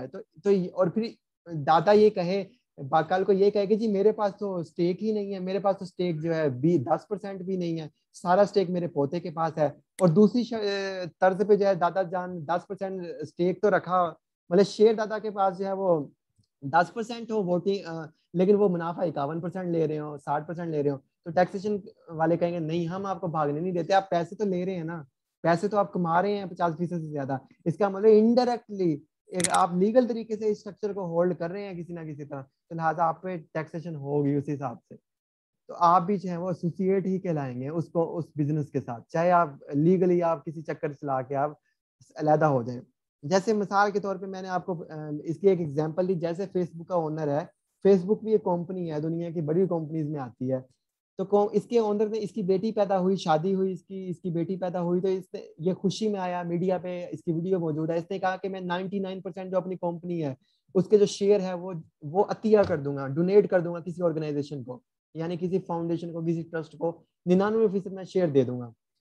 अच्छा जनाब साहब ने आगे क्या किया, कुछ अर्से बाद उन्होंने कहा कि मैं जो है वोटिंग जो राइट्स हैं वो अपने पास रखूंगा। यानी कि अगर वो 99% शेयर जो है उस ऑर्गेनाइजेशन को दे देते और एक शेयर के पीछे एक वोट होता, तो वो ऑर्गेनाइजेशन जैसे चाहती फेसबुक को चलाती। लेकिन उन्होंने कहा कि मैं शेयर तो दे दूंगा, लेकिन जो वोटिंग वाले शेयर होंगे, जो वोटिंग पावर है, वो 99% मेरे पास ही रहेगी। तो इस तरह इन स्ट्रक्चर्स के साथ जो है वो वोटिंग पावर्स के साथ फायदा उठाया जाता है। तो डिपार्टमेंट कहता है कि चाहे आपके पास वोटिंग पावर है, चाहे आपके पास राइट टू डिविडेंड है, तो आप जो है आप इसी जो है वो क्लास में आएंगे। अच्छा, डिपार्टमेंट एक और चीज भी कहता है, अच्छा आपके पास ना वोटिंग राइट है, ना आपके पास जो है वो आप उसका मुनाफा लेते हैं। जैसे मिसाल के तौर पे जो दादा जान थे, उन्होंने उन्होंने जो है वोटिंग पावर अपने पोते को दे दी, और जो मुनाफा भी है जो है वो उनका पोता ही ले रहा है साल का। लेकिन जो ओनरशिप है, यानी कि जो नाम है, जो मलकियत है, वो मतलब जो वो है स्टिल दादा जान की। तो फिर मतलब ओनरशिप तो उनकी है फुली, मतलब 50% से ज्यादा कैपिटल यानी जमीन उनकी है, कंपनी उनकी है, वो मालिक वो हैं। चाहे मुनाफा कुछ, मतलब इन वेरी सिंपल मैं आपको बताऊं कि एक बंदे की गाड़ी है, एक बंदे के पास 20 लाख की एक गाड़ी है, वो बंदा अपने पोते को कहता है ये लो बेटा ये गाड़ी ले लो, इसे चलाओ। अच्छा, वो कहता है इसे रेंट पे चलाओ, रेंट पे चलाता है, वो उसे मुनाफा लेता है, फिर रेंट पे चलाता है, फिर मुनाफा लेता है, ऐसे लेता जाता है। अब उसके बेटे के पास पावर है कि वो गाड़ी में अमेंडमेंट्स करवा दे, उसे स्पोर्ट्स कार बना दे, उसकी शक्ल के रंग करवा दे, उसे ये पावर्स हैं। लेकिन क्या जो दादा ने उसे गाड़ी दी हुई है, क्या वो गाड़ी बेटे की हो जाएगी? उसका जो हक है, जो मतलब जो सरमाया है, जो ओरिजिनल ओनरशिप है, क्या वो बेटे की हो जाएगी? नहीं, वो दादा की रहेगी, बेटे के पास है उसमें तब्दीलियां करने की जो भी पावर हो। तो डिपार्टमेंट कहता है चाहे किसी सूरत में, चाहे आपके पास 51% वोटिंग पावर हो, राइट टू मुनाफा लेने की का इख्तियार हो, या फिर राइट टू कैपिटल हो, आप इस चीज का हिस्सा समझे जाएंगे, मतलब आप किसी तरह भी बच नहीं सकते। और फ्यूचर में अगर कोई और स्ट्रक्चर इंट्रोड्यूस हो जाता है क्रिएटिव अकाउंटिंग का, तो उसे भी ये जो है टैक्स लॉ जो है वो कवर करने की कोशिश करेगा।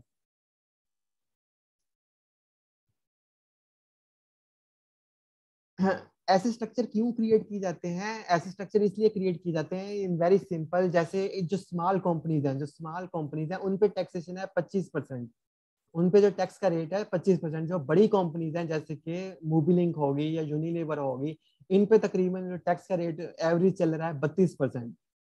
तो अब अच्छा, तो इन पे जो टैक्स का रेट है वो है 32%। तो बजाय ये कि वो ये शो करें, जैसे फॉर एग्जांपल मैं अकेला ये शो करूं कि मेरी एक कंपनी है यूनिलीवर, तो मेरे पास उसमें 60% शेयर है, तो मैं ऐसे क्यों नहीं करता, मैं खुद, जुनेद मेरा नाम है, तो मैं ऐसे करता हूँ, एक और कंपनी आगे क्रिएट कर लेता हूँ, मतलब जुनेद प्राइवेट लिमिटेड, और मैं बन जाता हूँ जुनेद प्राइवेट लिमिटेड का शेयर होल्डर। फिर मैं डायरेक्टली आगे शेयर नहीं खरीदता, मैं आगे जुनेद प्राइवेट लिमिटेड से आगे जाके उससे जाके मैं जो है वो वो मतलब उसी कंपनी में एक 25% का स्टेक ले लेता हूँ। अच्छा, अब वो स्मॉल कंपनी बन गई। इस तरह मैं जुनेर प्राइवेट लिमिटेड के बाद अपने भाई के नाम पे अवैस प्राइवेट लिमिटेड के नाम से एक और कंपनी खोल लेता हूँ, और वो कंपनी भी जाके उसी का 20% स्टेक ले लेती है। इस तरह मैं जो है अपने फादर के नाम पे जो है कंपनी और ओपन कर लेता हूँ, उसमें भी मैं शेयर होल्डर हूँ, 100% मैं ओनर हूँ, लेकिन वो कंपनी जाके 25% और शेयर ले लेती है। अब जब टैक्सेशन होगी तो टैक्स लॉ ये कहता है कि जी अगर छोटी कंपनी होगी तो उस पर टैक्स कम होगा। जब छोटी कंपनी होगी वो कहेंगे इस जो यूनिलीवर कंपनी है इसमें 3 छोटी कंपनियां हैं, एक छोटी company Junaid private limited, Awais private limited and other private limited. वो कहेंगे इन तीनों पे अब टैक्स रेट होगा 25%। तो मुझे कितना अच्छा, अगर मैं ये तीनों स्ट्रक्चर ना खड़े करता तो फिर मैं अकेला जो है, अगर अकेला मैं उसका ओनर होता तो मेरा मुझ पे टैक्स लगता 32%, और 3 छोटी कंपनियों पे अब टैक्स कितना लग रहा है 25 मतलब 25%, तो मेरा 7% टैक्स बच गया। तो इस तरह के, और 7% एक बड़ी कंपनीज के लिए, बिजनेस एंटिटीज के लिए जहाँ पे करोड़ों अरबों का काम हो, तो 7% या कुछ परसेंटेज ही बहुत मैटर करती है। तो इसलिए इस तरह के क्रिएटिव स्ट्रक्चर जो हैं, दिमागी जो तखयलात हैं, जो स्ट्रक्चर्स की सूरत में बिजनेस मॉडल्स की शक्ल में क्रिएट किए जाते हैं टैक्स से बचने के लिए। तो टैक्स डिपार्टमेंट भी उन पे काम कर रहा है, चार्टर्ड अकाउंटेंट भी अपना काम कर रहे हैं। तो ये है जी सारी बात। 50% or more of the right to capital, यानी कि आपके पास, चाहे आपके पास वोटिंग पावर नहीं है, मतलब चाहे आपके पास वोटिंग पावर नहीं है, चाहे आपके पास डिविडेंड का भी राइट नहीं है,